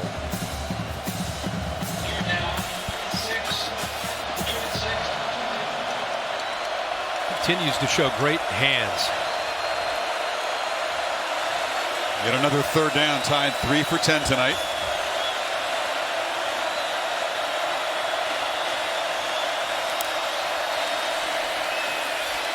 Young from the pocket, overthrown. Trying to climb the ladder was Latu, defended by Garner. It's 4th and 6, and here comes the field goal team. Again, when you can get a push in the middle, this time it's Roy right here. Watch him push. The best way to affect Bryce Young's accuracy, and it's not off the edges, it's pushing right into his face, where he has a hard time seeing downfield. With this injury to his shoulder, I know he had the bye week, he had a chance to get healthy, but the timing is off, and I think the lack of reps at practice is affecting his rhythm and accuracy with these receivers and tight ends. Riker, the 4th-year place kicker, slumped a bit by his standards earlier, but he's in a groove now. 3 for 3 tonight, that one from 38. And the Tide take the lead for the first time tonight. Chipping away, still no touchdowns in the red zone. Couple of field goals and a turnover. Saban's crew on top of the first time. It's one of those games, you go back to the end of the first half, and you thought, okay, are they going to go for it? Are they going to go for it? They're going to try to get a touchdown. He let the clock work down and called the timeout, set up the field goal, and then they get the ball to start the second half. They eventually are able to get more points on the board here at 9-7. What are you seeing down there, Holly? Well, you know, I was able to talk to Brian Kelly of LSU, and he reminded me that this is a very good second half LSU team. Remember, he told us yesterday in our meeting, if it's close at the half, I like our chances. We've been good in the second half. But what he reminded his team at halftime was one play at a time. He said, I thought in the first half we had focus and discipline on executing one play at a time. I don't want this to get too big and get away from us. I just want us to focus in the second half. Yeah, you got to play 60 minutes to beat Bama typically. LSU, how will they respond being behind for the first time? Bama with field goals in each of their last 3 possessions.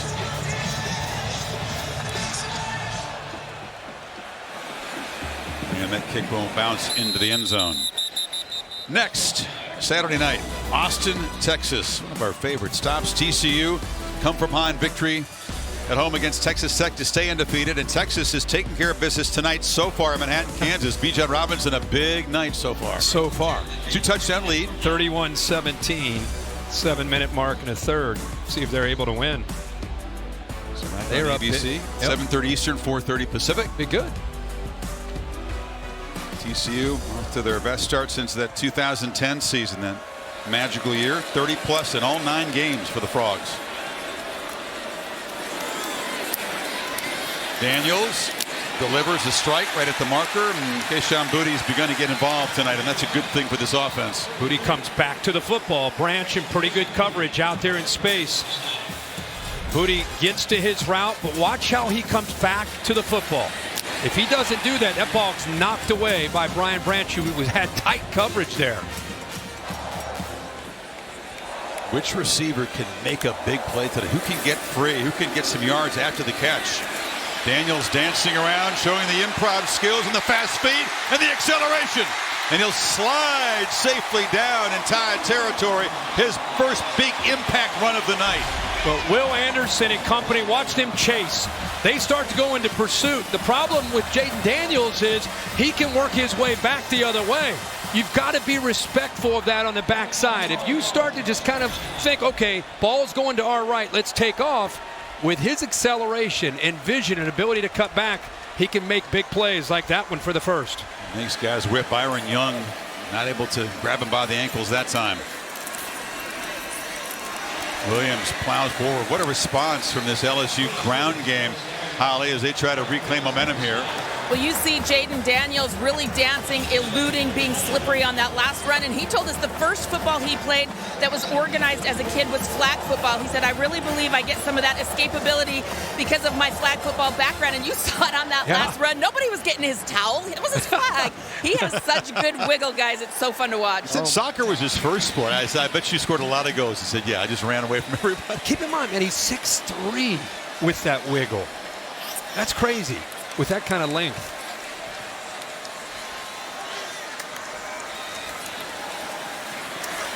Flushed again, eluding pressure. He'll scoot out of bounds in front of Toto. That was a smart move. Anderson pressured him yet again. Yeah, the true freshman. We talked about it earlier. Emery Jones, he's a true freshman going up against the best player in the country. Will Anderson, a little outside move and then back in, and then you chase him down. There's the athletic ability. I mean, think about that. Without that ability, that's a sack. Now it's 3rd and 2. Watching these true freshmen. If you just tuned in, Emery Jones will be on the right side, 50. Will Campbell on the left.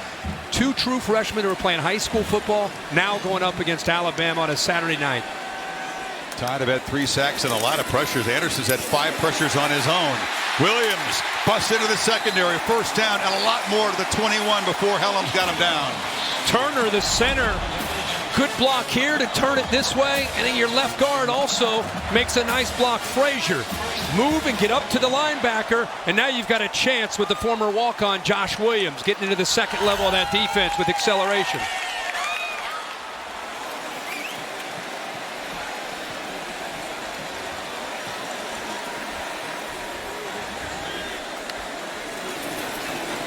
Williams again, and the Tide couldn't get him to the ground. They had him trapped in the backfield, but he escaped. Anderson was there in a hurry. Somehow Will Anderson, who doesn't get talked about enough, 31 to your right, doesn't get talked about enough with his ability to be able to get through these gaps, get into the backfield, and defend the run.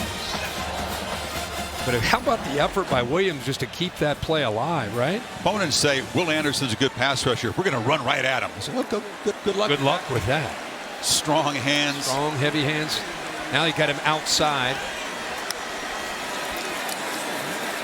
Daniels delivers a sideline throw. It's incomplete. Tight coverage on Thomas by Eli Ricks, former Bayou Bengal. Waves his finger and says, not on my watch. They challenged him all week to not be emotional tonight. Pete Golding, also Nick Saban said, Eli, I know you're going back. You're playing against your former team, your former buddies, but we need you locked into what we're doing. He won the starting job a couple weeks ago, and for the most part, that's where he's been, that state of mind. Love to see that. Resentment against him by the fans here. Didn't like the fact that he transferred to Alabama, but made a good decision. Play clock's winding down, so no urgency. LSU will have to spend a timeout here. This important drive in the red zone, trying to reclaim the lead. Noise down in that left end zone. Taco Bell Live Mas student section contest. Competition continues all year. These folks inspired the first night game in this rivalry since 2006 here. And now Daniels, Kirk, tries to convert on 3rd and 7. Alabama's been pressuring on these 3rd downs. You're going to want to keep an eye on, even if he doesn't throw, the ability to scramble down in the red zone.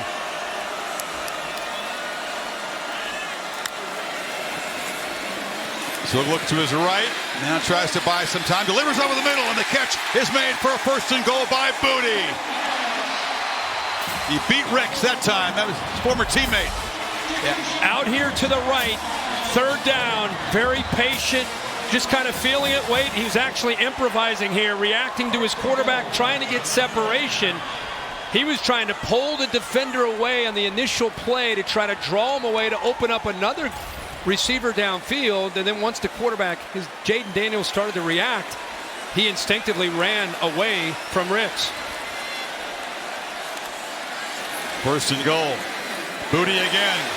Spins. And is shoved out at the 2 by Brian Branch.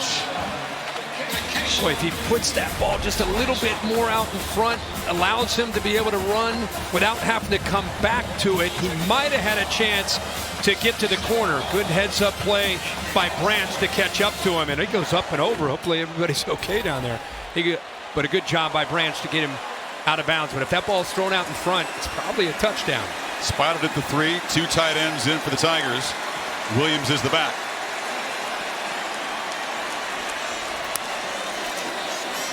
They fake it to him. Daniels lofts it out of bounds. Well covered there was Brian Thomas. Kool-Aid McKinstry not fooled on the play fake. Yeah, McKinstry does not bite on this at all. You see him right here. He's kind of looking like, what are we doing here? And then he sees the release by Thomas and he stays with him. Not only that, he gets his head turned. So he's in position, head turned back to look at the quarterback just in case they were trying to get him, to bait him to make the throw. So he's outstanding job. All Daniels could do there is throw it away. What is Mike Denbrock going to cook up here? A crucial play, 3rd and goal.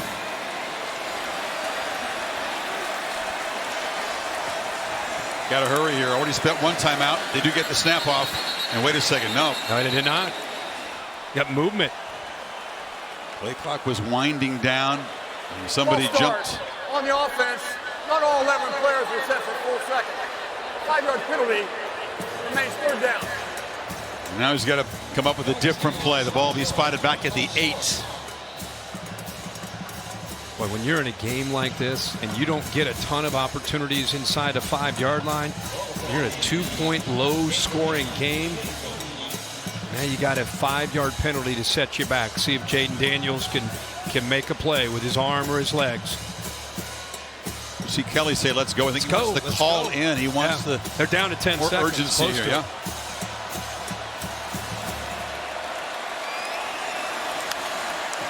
Daniels against pressure. Delivers to the end zone. No contact. A flag did come out. Trying to work his way back to the football was Malik Neighbors. Ricks was in coverage, and there's a flag. Couldn't tell if it was a slip or he got shoved. He pushed him into the ground. He was on him tight. Pass interference.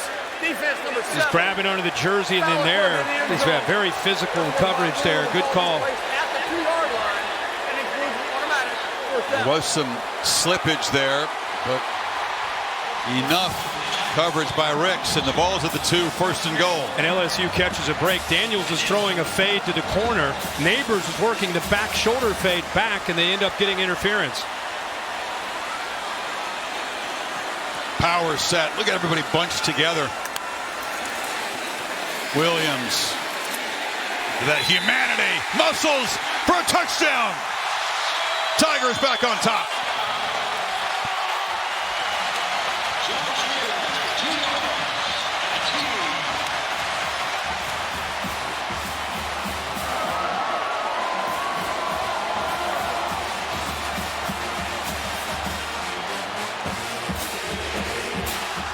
Shaq loves it. The Tigers respond in the best possible way. Bama takes their first lead. 11 plays, 75 yards. You don't think this group believed? It's a remarkable story unfolding here in Baton Rouge in Brian Kelly's first year. Tennessee came in here and blasted them, and they flunked badly their first test of the season against an elite team in this place. Got behind early at Florida, recovered to win that one.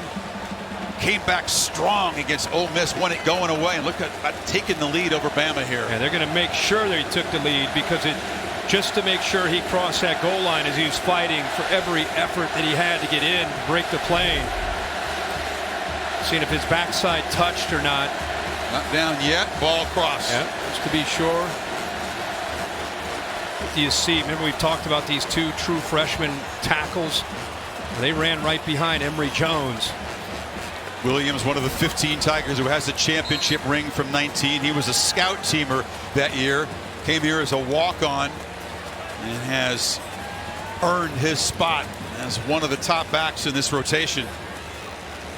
Emery scored earlier on a swing pass. Now Williams muscles across. And LSU's up by 5. You get penetration here right away by Tim Smith, who's right here. He's able to shoot a gap, and here's the young right tackle. Watch how he takes care of that potential threat. Pushes it to the inside. The next thing, you have two tight ends with a double team, but look who comes free to make a play.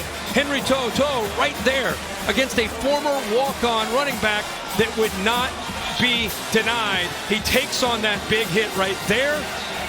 They got a potential play out of the end zone, but nope, 27 in a tight game shows great determination to get that ball in. You wanted it a lot. Toto is the top tackler. He's a guy you'd want in that position. That's it. For That's what you want. Yep.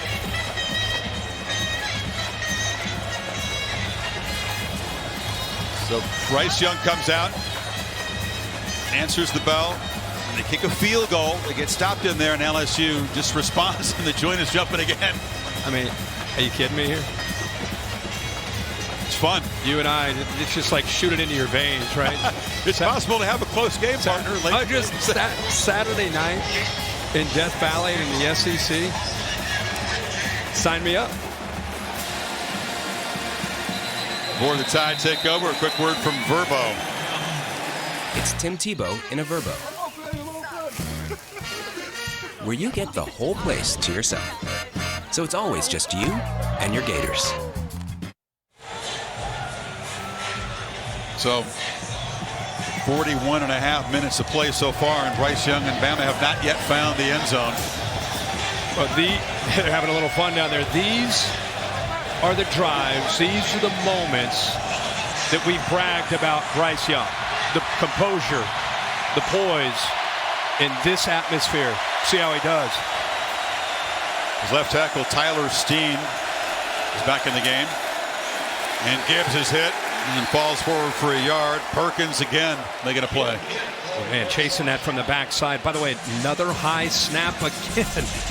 Bryce Young showing his athletic ability over and over, being able to handle some of these snaps. Look at Perkins chasing that thing down. I mean, get used to hearing Harold Perkins' name when you watch LSU football. Number 40, true freshman, will be all over the field over the next couple of years, not to mention the rest of this year.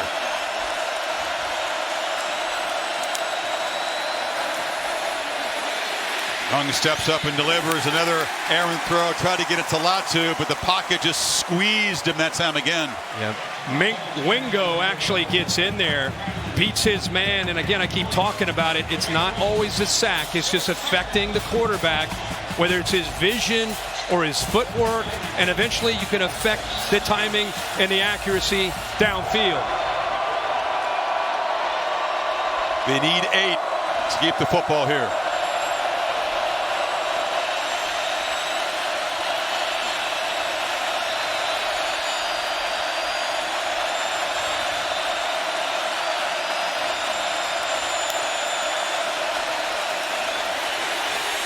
Young chased again. Flag out. Another throw bounced. Perkins one more time on the pressure. This looks like it's going to be a hold on Bama.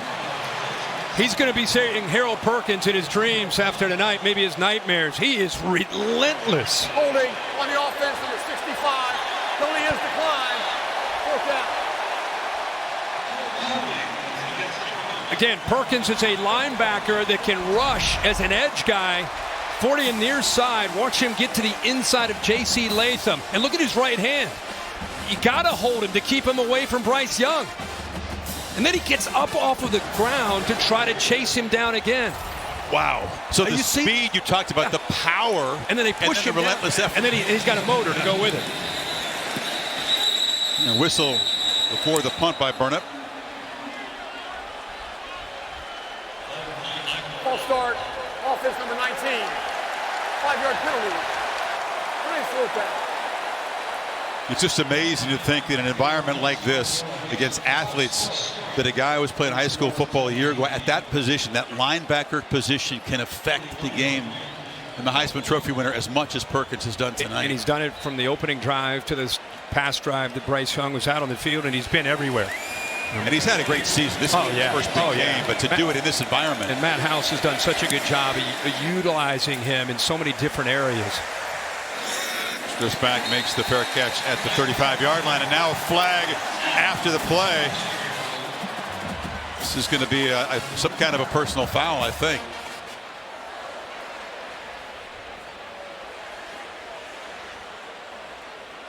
I think that's going to be on LSU. Was it during the punt or post possession? It was after the fair catch. If that's the case, then LSU will keep possession. It'll just cost them 15. After the play was over, Yep. personal foul, unnecessary roughness, receiving team number 17. 15-yard penalty, first down. And Xavier Carter, Kelly's not buying it at all. He did it. You can see it. Just a poor decision by Xavier Carter. We talked about the emotion of these games. It's not unusual. You know, players will get caught up in that and make a bad choice. It wasn't that big a bump when we're watching it here. No, you go ahead and roll it, and you'll see this right here. Near the fair catch has already been made, and he kind of lowered his shoulder a little bit. That's enough to me. Yeah. So that moves the football back to the 20. Emery's back in the game. And now you got a pre-snap foul on LSU. And the tight end looked like he might be leaning a little bit. Offense number 86. 5-yard penalty. Made first down. Good to have our sports injury analyst Marty Jaramillo join us as he always does. And the focus all week for Marty was on John Emery. You can explain why that bye week and getting that Achilles healed up has made a difference. We saw him score, Marty, early on the swing pass. He made a pretty dramatic cut in that play. So after this play, take us through his rehab. Yes, sir. Behind the sticks on first down. And they hand it off, and there is Emery. Gets free, makes another one of those cuts, and the Achilles, Marty, looks okay tonight. It does. You know, that Achilles is thin but very strong, very elastic. But any inflammation can tighten up that area so much where you lose that power with push-off, with running, and especially acceleration. All his treatments have been focused on that inflammation and that tightness.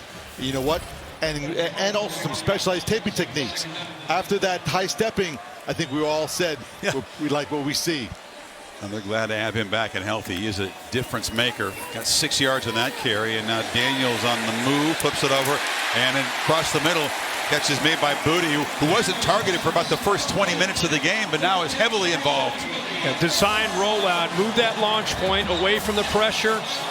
Bring the receiver from the outside back in. That defense is flowing, try to get to the field. They're trying to get to those threats out on the outside. And they brought Boutte back to the inside there where he was all left alone. Trots to the sideline to be looked at after his 6th catch tonight. Keeper took a look at Taylor, the tight end, and now he wants him to throw a block. And the young guy was still in receiver mode, didn't get up there.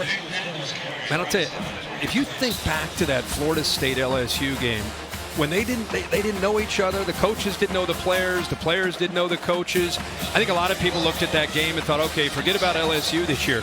But there's Mike Dimbrock, the offensive coordinator.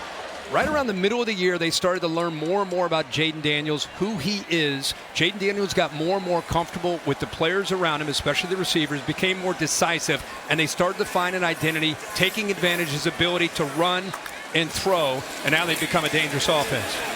You got a dangerous quarterback who's on the move, runs again, cannot escape the play that time. Remember, he drove him down the field in the opener against the Seminoles. It was the blocked extra point that led to the loss, but he was very nearly the hero of his first game here. Yeah, it's been remarkable to see, and you know, to the point where if you think back to that game, they lose that game and you get caught up in all the other big names and big games. They're forgotten about, and now they put themselves in a position. People are focused on Alabama with that 6 next to them. Don't sleep on the importance of this game for LSU and what's at stake for the Tigers tonight. If they can come up with a win and somehow close this game out, they still can get to Atlanta. They have control of it. Control it, of course. Oh, it was behind Boutte, who's made all the receptions for LSU in this quarter, but now it's 4th down, so a little off target there. Yeah, just a little bit behind his receiver, but a ball that he would normally catch, and especially on 3rd down. He holds on to that. He's really close to getting a 1st down. Yeah, I mean, they win tonight. Not just Atlanta, but still keeping their dreams alive of daring to dare Not Frank. impossible. No. A two-loss team has made the playoff, but if they were a two-loss SEC champ with wins over Alabama and Georgia, they'd make a case. But long way to go here. Oh, yeah.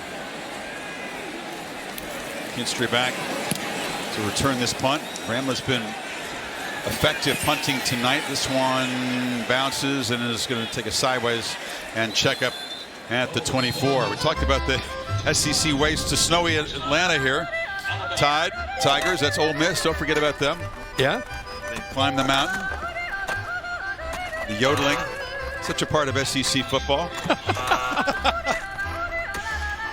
You coming in at 4-1. Arkansas on the road. A&M on the road. Those are the remaining conference games for LSU. Their last home game is against UAB. Alabama at the Grove at Oxford next week, a big one. Even if they get through tonight, another tough challenge with Lane Kiffin. Really their last big challenge. Remember, the LSU has the tiebreak over Ole Miss and would have it over the Tide if they can hold on to this lead tonight. 1 second to go. We're in the third quarter. And Young almost intercepted. Oh, he threw it behind Garner there, but had his hand on it. Burton was the receiver. The ball just comes out. I thought it might have been tipped. Look at the spin and the lack of spin. And the ball's behind his receiver and almost the interception. Final quarter at Tiger Stadium. LSU looking for a defining victory in the Brian Kelly era. Leads it by 5. They've had more of those than anybody, but the playoff hopes on the line for Alabama here in the final quarter. 2nd and 10. Gibbs in space. Look out. He can fly. Fastest member of the Crimson Tide team scoots out of bounds at the 40. Boutte finally forced him out, but he's a game changer. Watch this offensive line, able to take on that slant, and then there's the instincts, the cutback. Who else does Alabama turn to? They're on the ropes right now, on the road. The quarterback who usually comes through is not able to make plays yet, so you get the ball to Gibbs, your playmaker. Bama finally at 100 rushing yards tonight. Gibbs has got it again. Much more dynamic running game than last year. Last year, you talked about the downfield shots, Young's passing. Robinson was a solid back, but does not have Gibbs' ability to threaten the defense, to take it to the house. No, very different. And saw Harold Perkins go down here. Freshman who's been the star for this LSU defense tonight. Quickly attended to. Yeah, he came up limping there, and he just ended up going down to get the training staff out. Let's go back to look at this long run. Look at that offensive line. Nice job of being able to handle that slant angle. Actually, that's the play right after it. Still positive yards. Perkins is jogging off the field. Jogging with a slight limp. Yeah. Good to see him on his feet. Gibbs quietly with 81 yards after that 34-yard gain. What a tough night so far for Bryce Young. It's not about the night. It's about finding a way to win the game. You could make a strong case that this has been his toughest start for him in his entire career.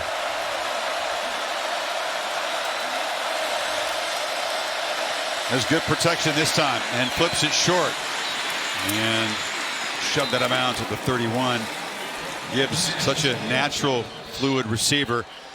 The last guy for this team to lead them in rushing and receptions was Bobby Humphrey. Remember the great Bobby Humphrey way back. Bobby Humphrey, his son Marlon, 80s. of course, playing with the Ravens, one of the top corners in the game. Gibbs, the first since Humphrey to do what he's doing tonight. 26, I want to say? Yeah. And then again, not on the same page. Brooks and Young that time. Yeah, more of the same. And if you show this route, you can see, and they're talking to each other right now to try to get on the same page. Just not understanding. You got a corner that's up tight. Is it man? Is it zone? Bryce comes off of it. He's expecting him to come off of that. You can see Jacory looks back at him, and then they came together and talked about it.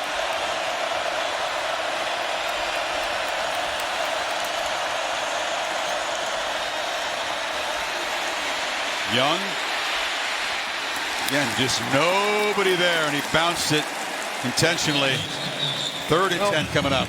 And again, it's easy to sit up here, but when you're having a rough night and you're not feeling the rhythm of the offense, your vision isn't what it normally is. Watch Latu break free right there. I mean, normally Bryce Young steps up and fires that, and that's a first down. You move the sticks, but he's just having one of those nights where he doesn't have his rhythm. He's not in sync.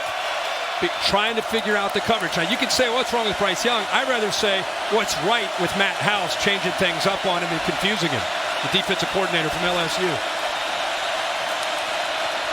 3rd and 10. Young trying to improvise, goes to the edge, and he'll be dropped. A flag down in the secondary. Mekhi Wingo made the sack way back at the 38. He ran right back out of field goal range. Yeah, they might get holding in the back end by Bernard Converse. Once he went into scramble mode, the defensive backs are trying to plaster. They're trying to stick with those receivers, which is tough to do when he's back there scrambling and buying time, and you got receivers that are trying to break free. Milekior signaled that it's on LSU, and that makes sense. I think they're going to get him. He was trying to stay with Isaiah Bond. This would be a big break, obviously, for Bama. Automatic first down would go with that hold. They were going to be dropped way out of field goal range after that sack. On the play, both in live ball, holding on the defense, number 24, will be declined. Personal foul, face mask, also on the defense will be accepted. 15 yards, previous spot, automatic first down. And so they had penalties downfield, but actually Bryce Young, when he's running for his life right before he goes down, is what they ended up going with on Ojulari. Good call there. And instead of being sacked back out of field goal range, the Tide are set up with a first down in the red zone. Ball will be placed at the 16. Yeah, we're going to remember that play if they score a touchdown. That would have been 4th down. Yep.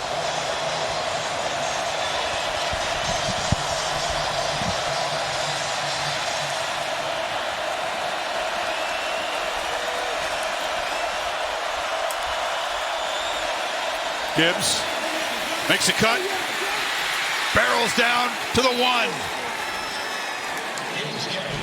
Baskerville forced him out, but the Tide are on the doorstep. Chris, you love this where they seal the edge, they pull around, seal the edge with a Latu, bring around the big offensive lineman. Draw me up a pin and pull down there. Pull there. You love that. Get down there. Progressive Pylon Cam shows he got knocked out actually at the 2. 1st and goal. They haven't been efficient down here yet tonight. But a chance to claim the lead, and Williams, their power back, is in the left of Young. He's got the football, and he just plows in. Tide finally ends zone for the first time and take the lead. Great push in the inside. Seth McLaughlin, the center, who's been challenged tonight. Left guard Cohen. They blitz those backers, but they are picked up. Good hard running, and they punch it in. They've been in that red zone area 3 times. That's the 4th time. That's the first time they've been able to get a touchdown. 0 for 2 here. They extend the lead to 3. Right, the ball at the left hash. Right away, they put Gibbs up to the top. See if he motions back in. He is.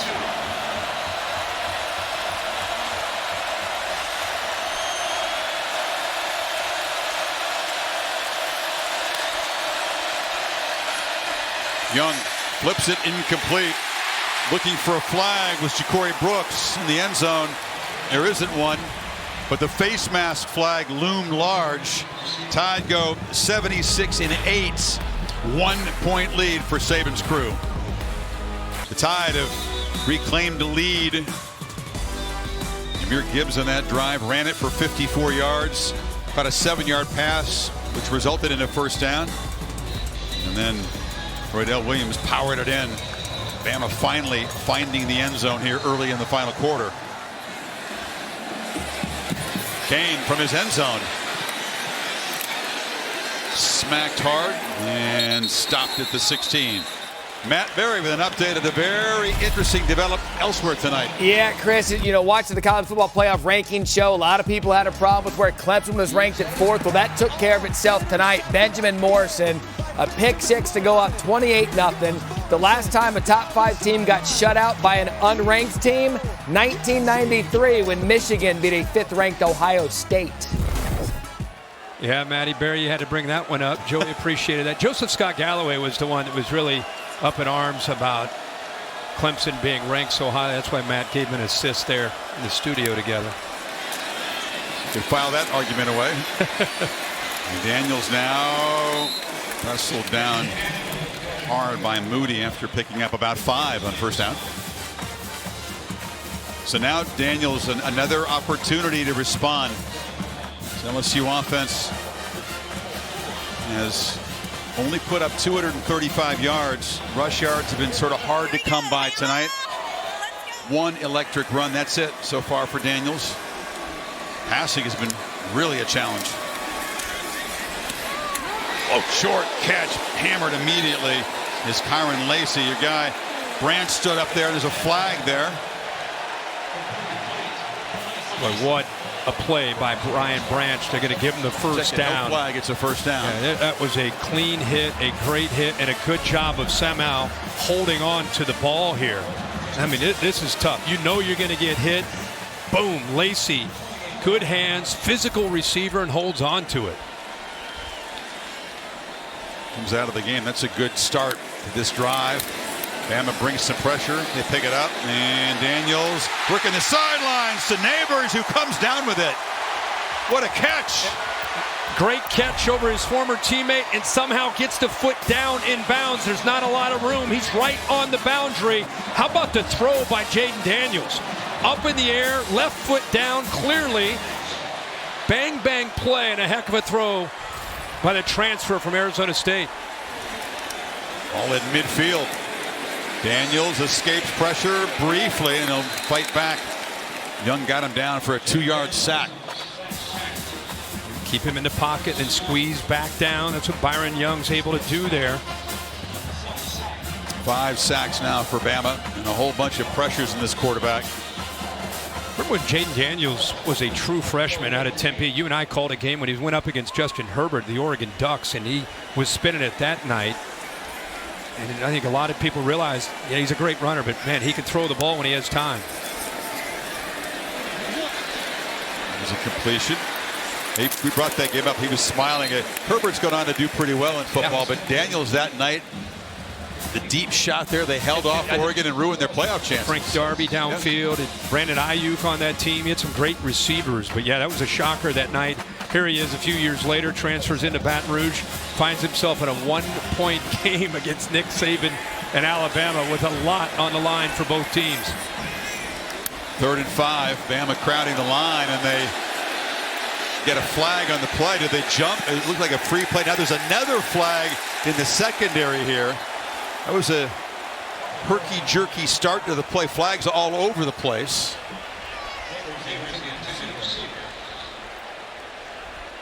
It's a kind of a modern version of a hard count here with a snap right there. You see movement right in the middle. It was Latham who jumped. So Daniels feeling he had a free play, threw it downfield. Then there was a flag near the intended receiver. Yeah. Well, it was Ricks in coverage where that flag came out against Neighbors. Nick Saban's saying, what are we doing here? That ball wasn't catchable. What are you doing?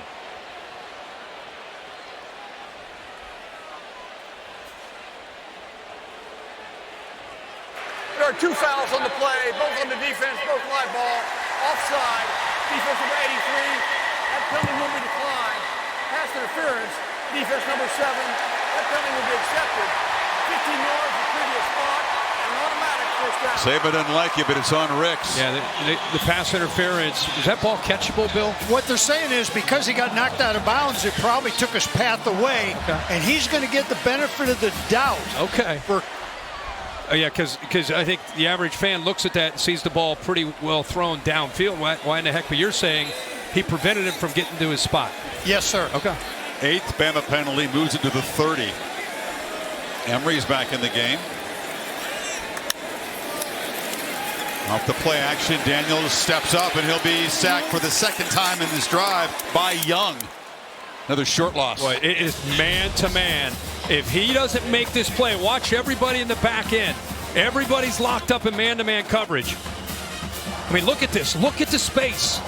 If he's able to somehow get through that, he might run to the end zone. But a big-time play by the veteran, 47 Young, squeezed down for the second time in just a few plays to save a potential score for LSU. Aaron Young is an interesting guy, very smart guy, big personality, and an excellent edge player. Yes. You fake it to Emery. Daniels runs sideways into a crease and accelerates and slides. And there's a flag at the end of it as Branch tried to hit him after he gave himself up. It's getting chippy. It sure is. Well, he's got the quickness to get outside, and he's got the option to throw this ball. Watch this. Run, pass, run is the option here for him. And he got outside. Everybody's playing man-to-man, so he's able to slide, and then he gets the hit there by Branch where the flag came in. Now, once he starts to give himself up, you're supposed to lay off of him. The defender missed the quarterback as he slid. Yep.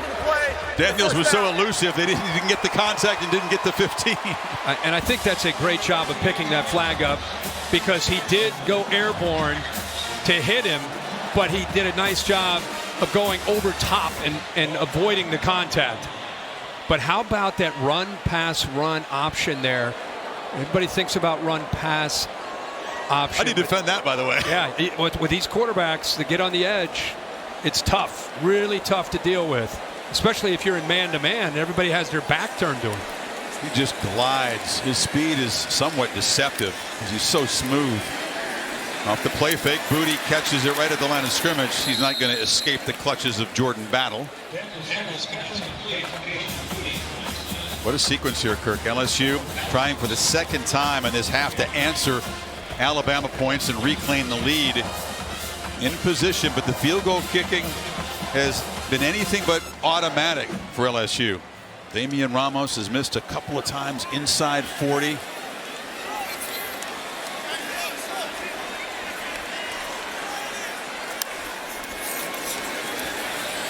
Daniels, a short dart. Good work by Neighbors. He made the high acrobatic catch a moment ago, fights hard and makes it a 3rd and short here. Yeah, the other thing is Daniels, remember we talked early in the year, he was a little hesitant. As the year has gone on, he's been more decisive. There's another example. Get the ball out of your hands in a hurry. If you see your man is open, get it to him and give him a chance to fight for some yards. And this drive started at their own 17, under 8 minutes to go. Big 3rd down play. Williams in the game.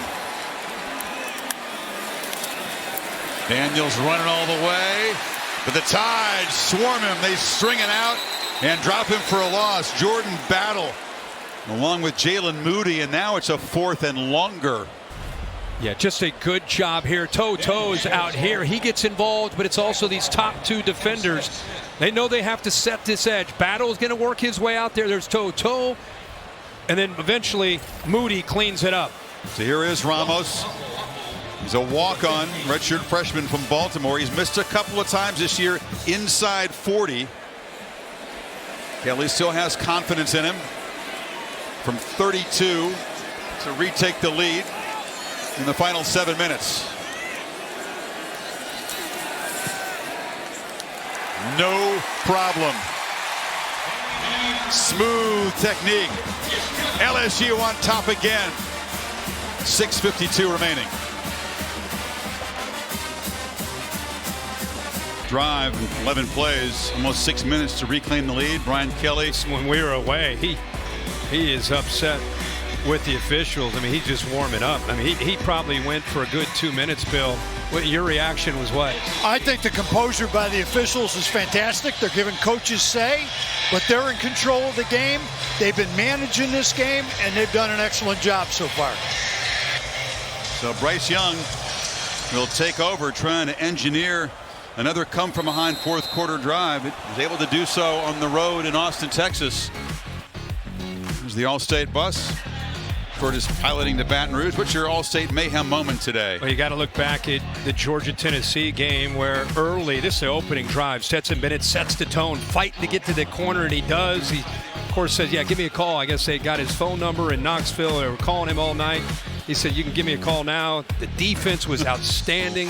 Kirby Smart had him ready to play, and all the talk about Tennessee being #1, they ran into a buzzsaw in Athens. Congrats to the Dogs and Kirby and that team, reminding everybody, yeah, we're the defending champs, and yeah, we lost a lot of guys, and yep, we're still really good. Dyber's kickoff out of bounds sets the tide up at the 35. Talked about that drive in Austin when Young was razor sharp. 5 of 7 at 20-yard scramble to set up the game-winning field goal. They do it again in an even more hostile environment. Gibbs takes the pass, scoots for 8. Holly? Well, Bryce Young won the Heisman last year because he's typically calm in moments like this. You were just talking about it, Chris, and before they took the field right this minute, he had a huge smile on his face. Let's go, boys, clapping his hands. He lives for this moment. He's loving it down here. Did it in the Iron Bowl, didn't he? Oh, yeah. He does live for these moments. Yep. Crowd will try to make it as tough as humanly possible. It's a first down run to the 45 by Gibbs. Keep in mind, a big factor in this game tonight has been the play of the true freshman Harold Perkins, who went out of the game. He's now coming back into the game. And when they Alabama scored, he was on the sideline. So let's keep an eye on his health, see how effective he can be. He's had a big night. He had a whole pit crew working on. They were working on the hamstring. He had the oxygen going. See if he can make a play here. Final 6 minutes.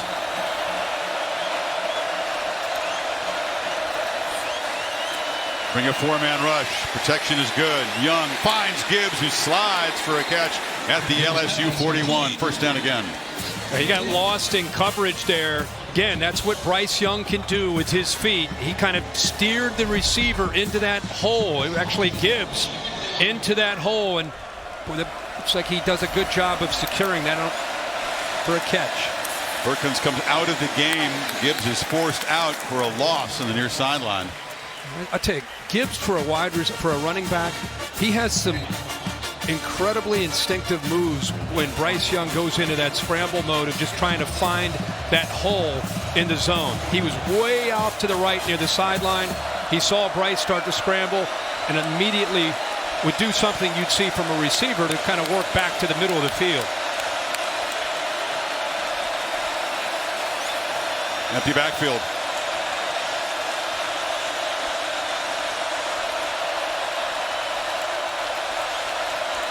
They show pressure and bring it. It's picked up. Young launching downfield. Diving attempt by Brooks. Just couldn't come up with it. Garner in coverage. Garner loves that press coverage. Has good length. He's 6'2". Actually, Brooks gets by him. Had a chance. Unable to convert there. That's a good matchup there into the boundary.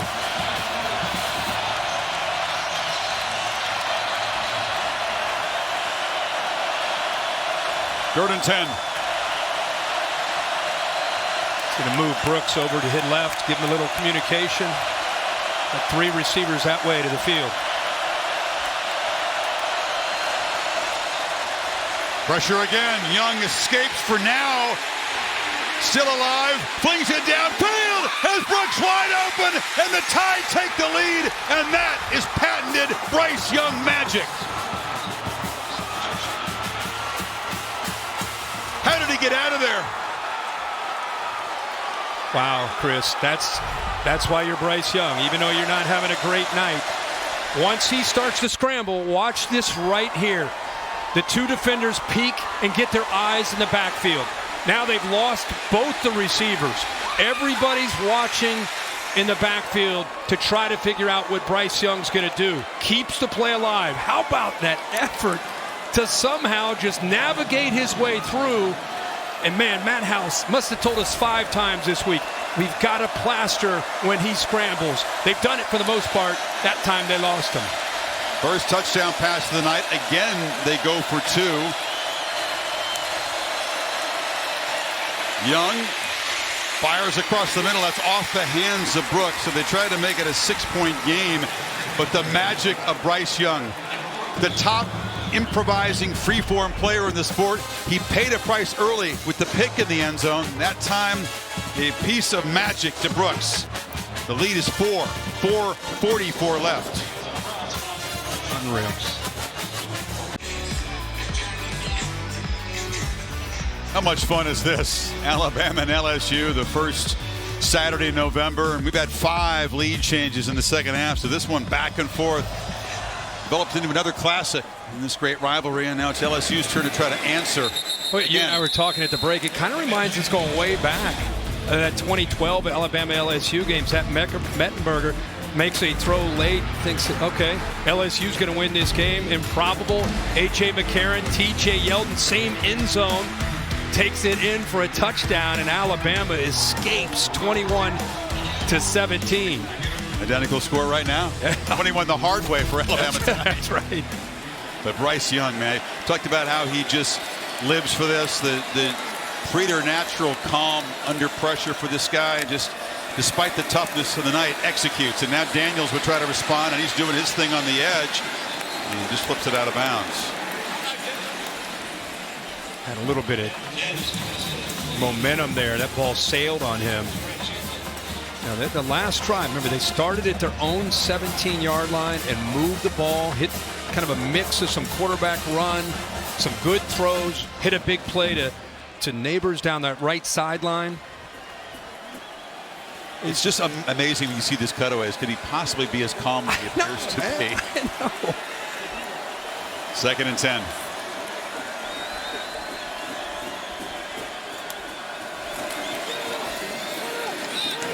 Making a cut and powering for about 4 yards there before Jalen Moody got Emery down. A reminder that the control of the SEC West is at stake for the winner of this game. LSU's already beaten Ole Miss. Bama's got Ole Miss coming up, and you can see that chance to reach Atlanta if they win here for Alabama. Yeah, pretty strong. Yep. For LSU as well. Big 3rd down here. Getting close to 4 minutes to go. They're using a lot of clock. They had to spend a timeout earlier in the half, so just 2 remaining.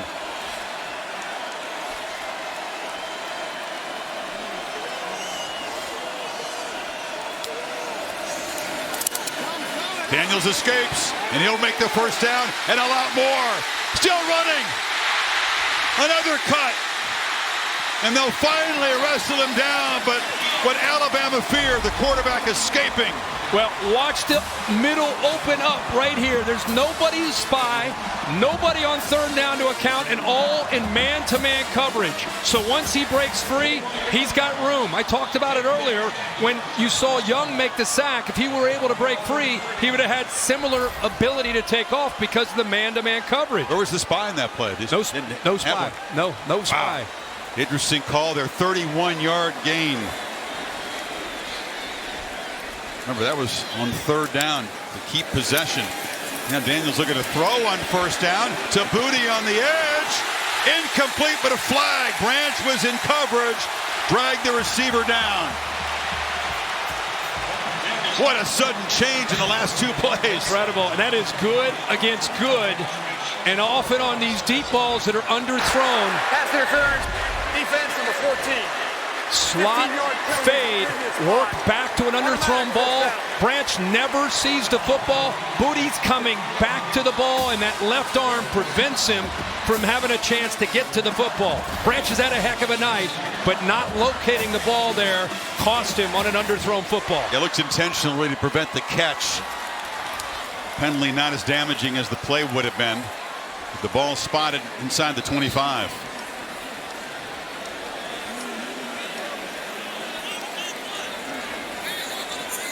He knows he may have to potentially work his magic again. Crowd gets so quiet when LSU's got the football here. Keeper again. Daniels hammered hard after a 3-yard gain. Well, he kept his footing.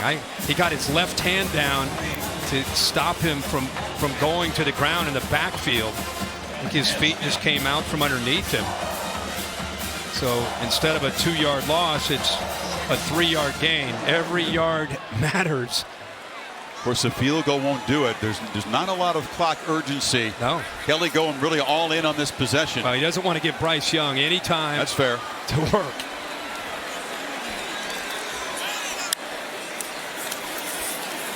Daniels scanning across the middle, incomplete.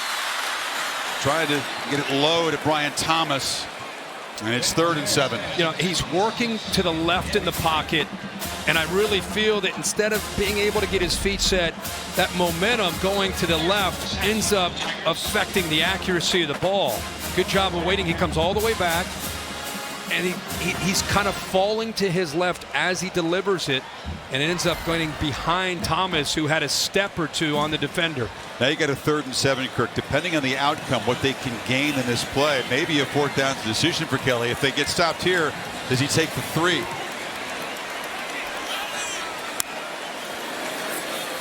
They run it.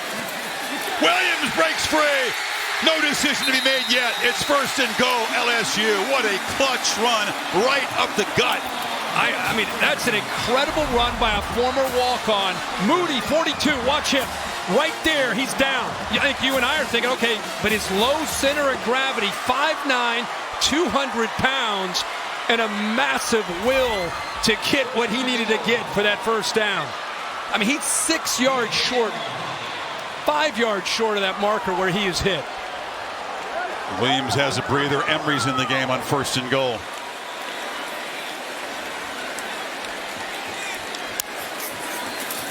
Daniels lofts to the end zone. Caught! Touchdown! Mason Taylor, the freshman!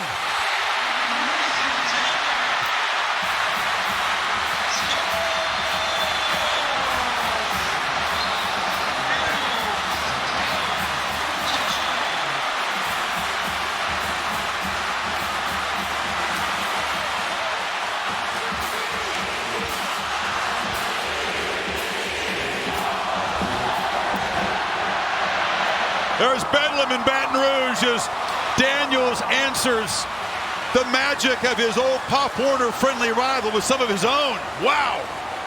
And how about the true freshman, Mason Taylor, the son of Jason Taylor, making that play in the corner of the end zone to give the Tigers the lead. And the throw by Jaden Daniels. His uncle, by the way, is Zach Thomas. That's right. Linebacker. Pretty good. Yeah. All right, you got man-to-man battle against Taylor on the inside. Got to beat him, give him a little stem, put that ball into that corner. Let the big man at 6'5" go up and get the ball and secure it with those strong hands. Bryce Young, your turn next. You got a $147 to work with.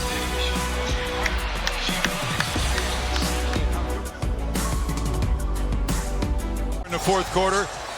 First mission here, keep the kickoff in bounds with the touchback. Here's how Chris Blair made it sound on the radio to folks listening all around the state of Louisiana. That last touchdown. In the shotgun, along with Emery. Here's the snap. Daniels looking left. Tosses it towards the end zone. Grabbing it. Mason Taylor. Back left corner. Touchdown, Mighty Tigers. Imagine all this screaming around this place. Listen to that in the radio. A lot of screaming inside Tiger Stadium. Here we go.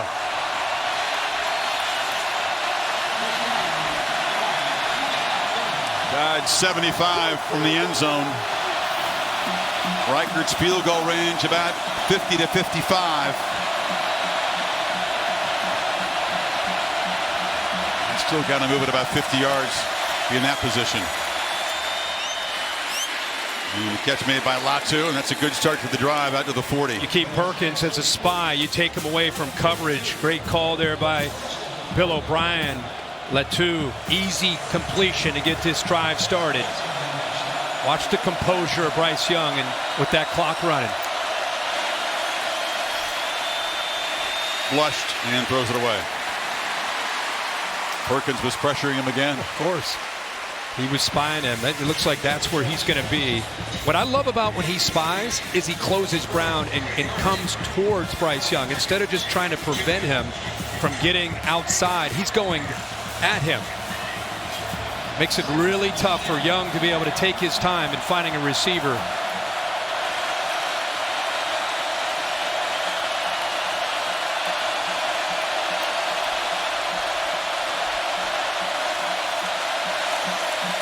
Three-man rush.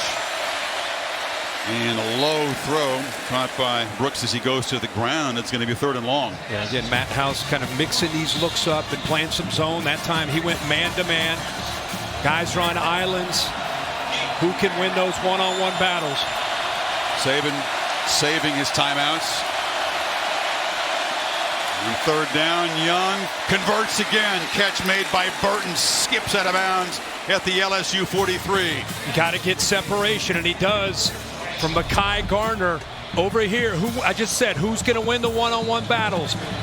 Able to get separation right at the top of the route in a well-timed throw, a little bit behind him, but because he got it out early, it gave Burton a chance to adjust and make the catch. Final minute. Tigers are showing some pressure here pre-snap. And he sees the same thing you're seeing, Chris. Make an adjustment. See if LSU drops out. They're coming.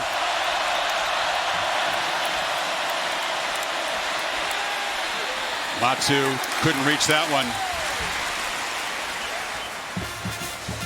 Love the pre-snap adjustments back and forth. Who can make that snap decision? Yeah, on either side. I think he got the matchup that he wanted with the two. Watch his feet. He just looks a little unsettled, uncomfortable. He's beaten. I mean, he has the tight end open. He just didn't really get his feet set the way he normally would to make an accurate throw.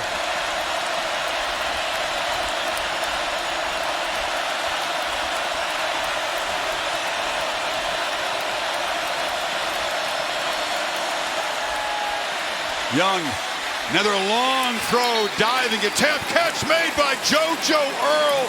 His first of the night is a huge one at the 28. The timing here is incredible. He makes this throw, the anticipation, and a night where he's not been in sync with his receivers before Earl came out of his break. Right back to work. And this one's a throwaway. JoJo Earl, part of that receiving core. An interesting piece. They thought he might play a big role tonight. He hasn't until that moment. Yeah, and you go back to that throw, the timing of that, what you couldn't see is when the ball came out. Yeah, he threw that well before JoJo Earl came out. And again, not perfect, but when it's early like that, the receiver can locate it, find it, and adjust. Young, of course, thinking end zone, win it now. Don't settle for a overtime forcing field goal.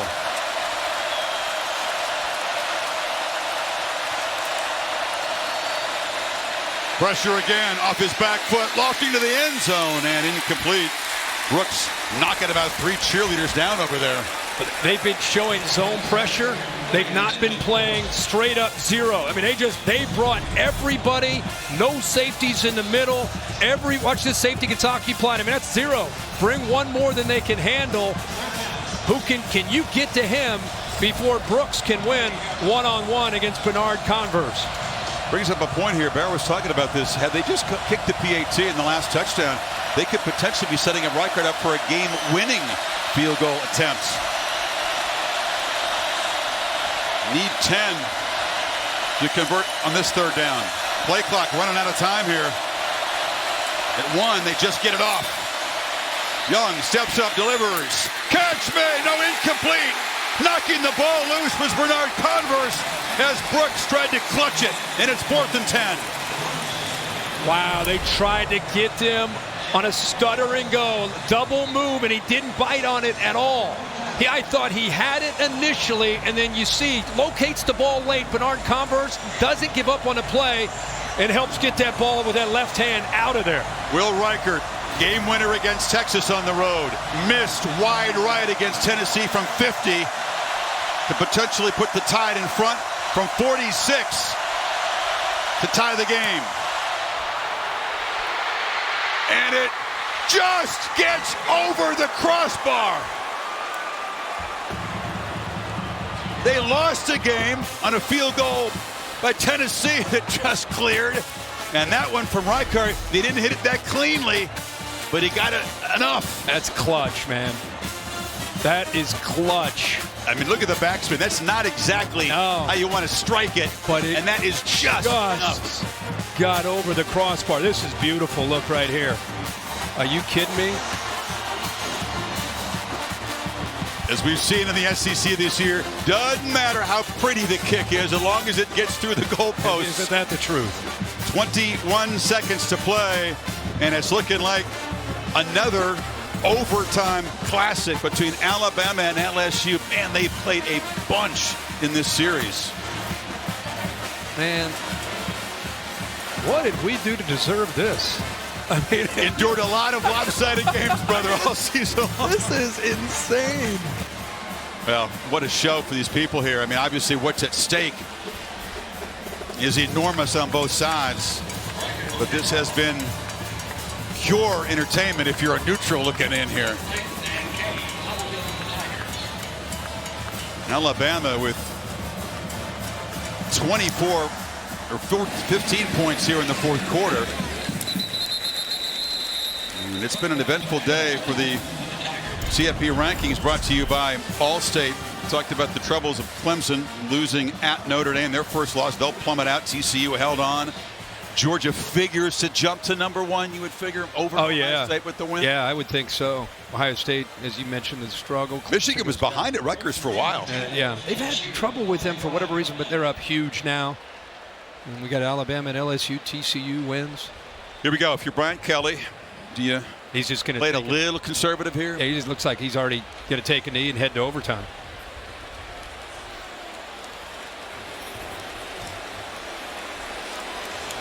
The crowd's not feeling that. Well, it's a sensible decision, I think. Yeah. What a fourth quarter. Incredible. 4 lead changes, and then Alabama with the field goal to force overtime. Take a deep breath.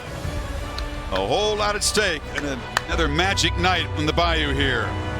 Back with OT after these messages. Second one tonight. Ken Williamson will flip it in the air, and we'll see who's going to go on defense first, because that's always the call if you win the toss, of course.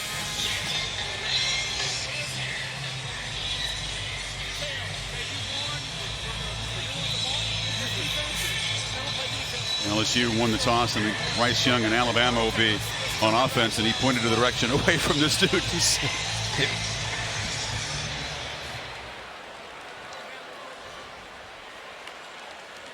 Just got to take a deep breath after all the excitement of the last few hours here. Of course, the rules have changed in recent years. Should this thing extend beyond the first overtime period, you got to go for 2 after a touchdown, start with the second OT, and then after that, it's just a 2-point conversion contest, of course. Can you stand it if it comes down to that? When does that start? After which possession? The third overtime. Third overtime, okay. Was it Penn State, Illinois that went back and forth? There were something like 9 failed 2-point tries in a row. Just kept going and going and going. Will Reichard with that clutch field goal to force this OT. Comes the kicking career scoring leader. 387 points. Surpassing Lee Tiffin, who was a clutch kicker for the Tide. So now, Bryce Young right back to work. Bill O'Brien thinking, what's my best stuff here? This is like 2 boxers going out in the last round kind of thing. The wear and tear on these bodies physically, emotionally. Who can more on the defenses, you think? Yeah. Oh, man. And it's not to mention how physical a battle this thing's been.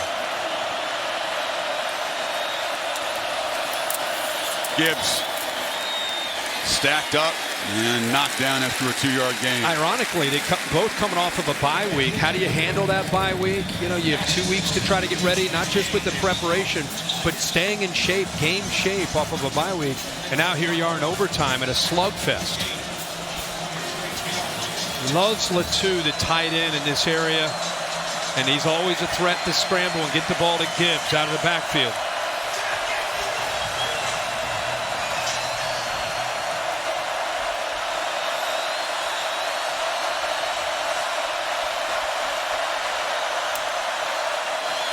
Young sidesteps traffic, motors right on cue. Kirk, it's a first down. He's at the 11. The escapability and the improv skills. Yeah, they play man-to-man, so this is much like what we've seen with Daniels on the other side.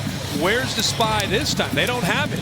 See the pressure to the far right? That's the freshman, Perkins, so there's no one there. Everybody has their back turned, and Bryce Young has the same ability to escape is his buddy from Little Leagues, Jaden Daniels, on the other side. No one to spy him, and he had room. You make a great point. The wear and tear in these defenses, trying to chase down quarterbacks in OT, a serious challenge. Gibbs on the check down, muscled out, and about the 6 by Fouché. Yeah, the two guys there, of course, wanting to make sure they give special attention to is Gibbs out of the backfield and the big tight end Latu, because of his matchup concern at 6'5", 245, and has great hands and athletic ability. He's tough for a backer or a safety. That time Gibbs slips out, gets some really good yards there. One little more drama. The wind has brought in some mist in the bayou here. Cool mist in overtime.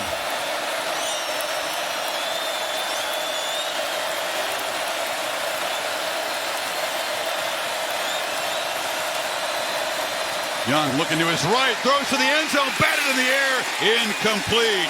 Fouché got a hand in on Brooks that time. Boy, he watched Brooks the whole time coming on the blitz. Watch his eyes. He's watching him right now. He sees him, got the slant, boom. And then pretty good coverage again by Bernard Converse with the left hand. Try to keep that right hand off from grabbing onto the hip, but the left hand works around to knock that ball away. But he read Brooks on the blitz to give him that potential slant. What a game Bernard Converse has had tonight. And he's played incredibly well. The pick earlier, 3rd and 4.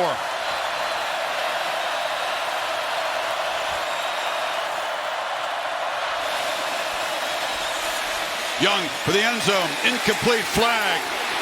There was a collision and interference to be called, that time on Sage Ryan, the nickelback. Yeah, he held on to him. Really, I think, struggled in coverage the whole time. Remember, he's a freshman, redshirt freshman. Kelly claiming the ball was tipped at the line. Defense number 15. Penalty will place the ball at the 2-yard line. Includes an automatic first down. See if they have a case here about the ball being deflected. Makai Wingo, 92, if he did tip it. But see, look at that. I mean, he's holding on to him the whole time. The entire time in coverage. No, there was no tip. But but if he, I think Brian Kelly's pretty adamant about checking out this. Look at, boy, he's been working these officials all night. We're comparing him to a feisty former baseball manager. Let's see if that 92. See if he gets a. Oh boy, I mean, does he? Bill, what do you got here? They're going to review it. It's a tip pass. The tip pass is going to take off the interference. You think that is a tip? I have a tip pass on this one. Do you really? It's amazing, Bill. How do you see that? I'm not sure he did. Let's back that up. No, if it is, it's a fingertip. Come on. Ruling on the field with a pass interference against the defense and ruling that the pass was not tipped. The previous play is under review.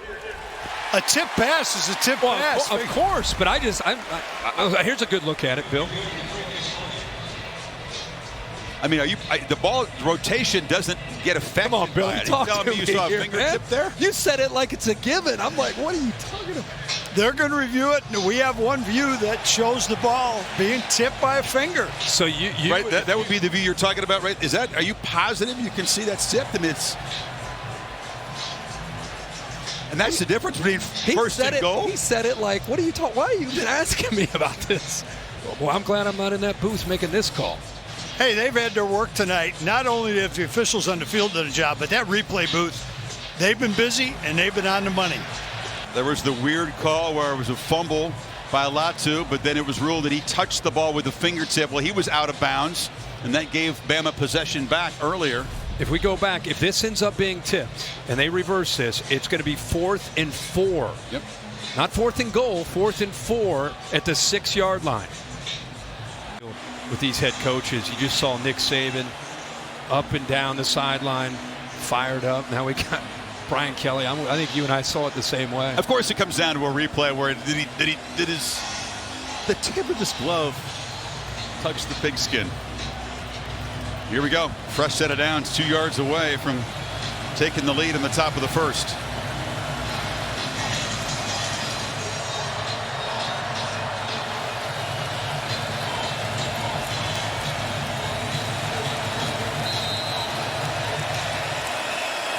Six-0 lineman in for Bama.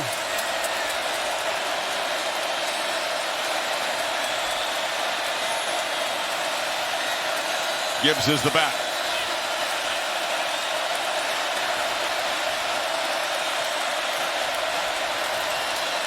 Gibbs has it, but doesn't get there.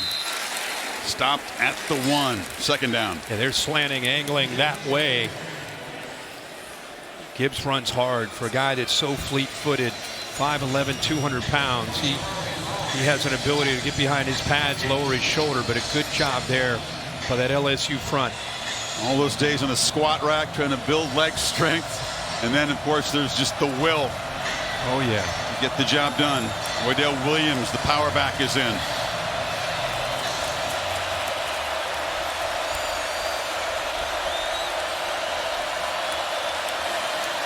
It's Williams' turn.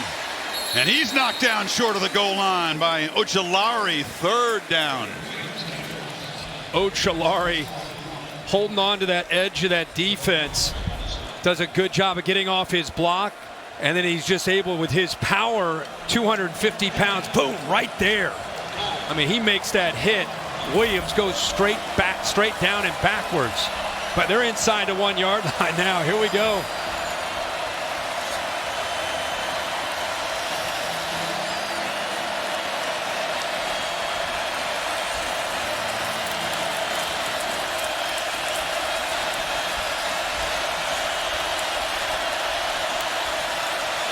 Odell Williams puts Alabama on top with his second touchdown tonight. Junior from Hueytown, Alabama. How about the block here by the right guard, Ekiyor? Watch this right here. You get pressure potentially here, some penetration. Nope. Take him away. Gives your back a chance to get to that next level. Accelerate through contact. But a heck of a block there by the big man at right guard, the fifth-year senior, Ekiyor. Kirk, it took 7 plays and a penalty to grind out 25 yards and take the lead here. BAT makes the margin 7. Another look at Ekiyor. We talked about the war in the pit extending beyond regulation tonight. Absolutely, he's fired up. He knows he just made a pivotal block late in this game. Continue to tip our caps to what these teams are enduring tonight. This is a heavyweight. This is a not only going into overtime, but the emotion. I mean, the game's gone back and forth, and sometimes the emotions of a game can wear you down as much as just the physicality of it. And most people doubted that this LSU team even qualified as a heavyweight in the same class as Alabama coming in. Big underdogs. Team that was reeling after getting blasted by Tennessee. Battled back with 2 wins coming from behind to make this one relevant, and then consistently answering the challenge from Alabama tonight. Now they have to do it one more time. And then on top of all of that, you throw what's at stake for both of these teams, what it means for both of these teams. That's why they're giving it everything they have. Keep their hopes alive. And what can Jaden Daniels do? Will his legs play a part in this OT as Young's did?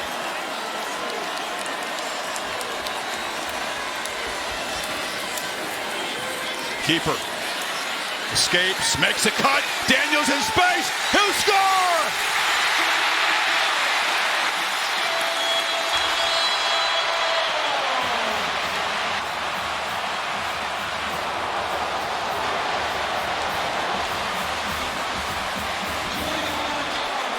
Everybody who plays him comes up and says after it, dude, you're way faster than I thought you were. Alabama will be the latest team to say that. That's what an answer. Look out, he's going for the win right now. Kelly says, forget kicking a PAT here and playing for double OT. We're going for 2 and the dub and control of the SEC West. What an enormous call. Alabama's going to call a timeout, I'm sure, to try to get everybody on the same page. How about the aggressive approach by Brian Kelly here? Aggressive's one way to put it. Wow. Yeah. Timeout in Alabama here. I think Kelly charged down too to call a timeout on this side. Another look at this touchdown run. Yeah, it's a zone read right here. So he's trying to figure out if he's going to collapse down or stay wide. He decides to pull it. But what's impressive are the blocks. 1, 2, and eventually 3, the running back that gets downfield, Williams. Look at these guys trying to help out and making blocks. I look to the right. Are you kidding me? These receivers blocking like that? And so Daniels is fast, but Taylor, the freshman, makes a heck of a block along with the receivers downfield. And how about this call here? I mean, Alabama had 12 guys on the field. They're not totally prepared for what Kelly was apparently deciding to do. I'm telling you, it's cojones. Can you say to go for the win right here? Must have thought, hey, if they score and we score, we're going for 2. I like it. It shows you believe in your players. You're seeing more and more of this in the NFL. Players respond to it. Brian Dable's doing that with the Giants. After all this, comes down to one play to win. NFL doesn't have the same significance in the regular season as college football, though. 3 plays for the win. Alabama sees the personnel, is able to have time to adjust and get their bigger defensive linemen in. Bama's got to get a stop or their playoff hopes are over. Wow. They still had an extra guy in the field, barely get him off. Daniels for the win. Caught! It's good! LSU does it! Mason Taylor!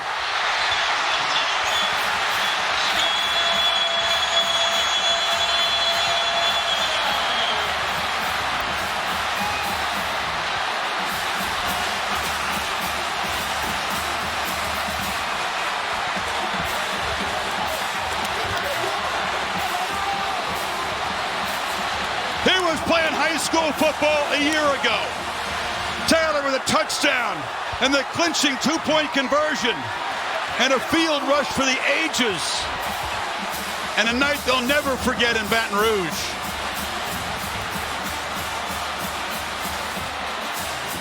Brian Kelly, aggressive, and it pays off. Shows the trust that he has in his quarterback, Jaden Daniels, as you take a look at Bryce Young, who fought valiantly on a night that wasn't necessarily his best night with he and his receivers, but it comes down to Brian Kelly's call with Jaden Daniels. And on cue, a huge fog has rolled in to Tiger Stadium. We'll see if the fog is cleared on the field. Holly with Brian Kelly, there's a lot to ask him. Coach Kelly, how do you decide to go for the win in that moment? It just felt like the right time. Our guys, they played so hard and bit emotional. I just love the way our guys competed, and I didn't want to keep going in overtime. Just felt like it was the right time to try to win the game. You make a great play call there. What was in your mind when you made that play call? Wanted to get 5 on the edge. He's, you put him on the edge, good things are going to happen. Made a great decision. The 2 freshmen played so great today. Taylor made 2 big plays for us. I'm so proud of our players. And this crowd, unbelievable. They made such a difference today. Amazing. Coach, I see the tears welling up in your eyes. That is not your personality. Why does this matter so much? It's just to come here and restore the pride and tradition of this program just means so much. And I've been welcomed down here, and it just feels so good to return the faith and trust that they've given to me. How does this build the trust moving forward, getting a big win like this? Yeah, so now we got to make sure that it doesn't affect our preparation for Arkansas. We're going to enjoy this for 24 hours and get back to work and play a really good Arkansas team. Thank you, Coach Kelly. Thanks, Holly. Appreciate it. Jaden, I've got you right here. Maybe the biggest run of your young life. Tell me what you did on that first zone play in overtime. The coaches called the play. I knew I had to make a play. My teammates did a great job blocking. I give all credit to God, putting me in this position. I can't be more blessed. Great block by Josh Williams, freed me up. We won the game from that. What went through your mind when Coach decided to go for it and try to win this game and not tie it? What did you think when you got the play call signaled in? Man, I wanted Coach to go for it. I just showed the trust he has in me. Game on the line, he knows I'm always step up, make a play. So I'm very appreciative of Coach for that. It wasn't just this play, this overtime. You had to have another game winning drive. 5 minutes left to play in this game. How did you have the composure down the stretch? Yeah, that's just me, you know, always being cool, calm, you know, collective, you know, and I give all thanks to God, you know, putting me in positions like this. You know, I'm blessed. You know, I wouldn't change it for the world. The fans have rushed the field. People are losing their mind here. What does this win do for you and your football team to build confidence in what Coach Kelly's building? Right. You know, Coach Kelly knows what he's talking about, you know, building the confidence. You know, we got more games to go, but, you know, we're going to celebrate this one. Thank you, Jaden. Thank you. Both guys talked about their duels in Pop Warner, and just like then, it was Jaden Daniels coming on top against Bryce Young. Wow. Look at this scene, bro. I mean, look at this. By the way, Jaden Daniels has come a long way from Tempe, Arizona to this scene. They hit a rough year a year ago. Sun Devils. Here's the touchdown to set up the game-winning two-point try. Yeah, this is a great throw. Get him on the edge. Get him to the corner, and the freshman Mason Taylor makes the catch, who had such a big night. Young man out of St. Thomas Aquinas gets to the corner, and Brian Kelly, we first guessed whether he got that or not. I would have applauded the effort, considering where LSU's been this year, early in the year to where they are tonight, now controlling their destiny to win the West, get to Atlanta. Nick Saban obviously frustrated that they weren't in position to make a play, but give Brian Kelly all the credit, man. And a second loss will, by all accounts, remove Alabama from the playoff consideration, considering what Brian Kelly inherited when he walked in here. Yeah, they won a championship here 3 years ago, but the roster was depleted. Like 39 scholarship players. It was a mass exodus after the bowl game. Yeah, people gave him a great chance to get the glory back here, but not this quickly. Oh. Here's how Chris Rule described it on the LSU radio network. Alabama can't get the players off the field. They just got him off. They had 12 on the field. Here we go. Snap to Daniels. Sprint out. Throw to the right. Caught. Right corner in the end zone. Mason Taylor. Tigers win. Tigers win. Hey now. 32-31. And the fans storm the field. Wow. That's the word. Wow. Brian Kelly says we're going to win this. Wow is right. 8 lead changes in the game after halftime. What a decision, and the trust in his quarterback and his offense rewarded there at the end. Yeah, and to see him emotional, if you don't know Brian Kelly, that is incredibly rare to see him get choked up like that. I think it's because he's so proud of his team. He believed in them. He went with the call. The players, by the way, tonight is not just a big win. Him deciding to go for that call, that's another way of winning this team over. And look out for the Tigers. They are right now in control of their own destiny to get to Atlanta and keep their hopes alive of winning an SEC championship. Win the team over. Win the state over. Win everybody. That's what I'm talking about. I'm talking about the program, not just this year, but moving forward. Oh, my God. I'm never going to forget that. That was a monumental call for the program of the future, not just winning 32-31. And Jason Taylor's son, the NFL Hall of Famer, Mason, a huge part of this win tonight, and makes the game-winning catch. This is the cut. Yeah, the touchdown run. Some great blocks. Taylor was involved in that. Incredible block by Jerry Jenkins, who's known for his blocking, and then the two-pointer. Get the ball out, fifth step, give the young freshman a chance to get to the corner, and he does, and now he's with his mom. I mean, he's living a dream, man. Wow. Crying on his mom's shoulder. And LSU is in charge of the SEC West and not out of the playoff hunt. What a classic. Unforgettable evening in Baton Rouge. 32-31 in OT. Bill Bunnell produced it. Derek Mobley directed. Tremendous job by our crew. For Kirk and Holly and Bill and the Bear and Marty. So long from Baton Rouge. Hope you enjoyed it. ESPN thanks you for watching this presentation of the Southeastern Conference.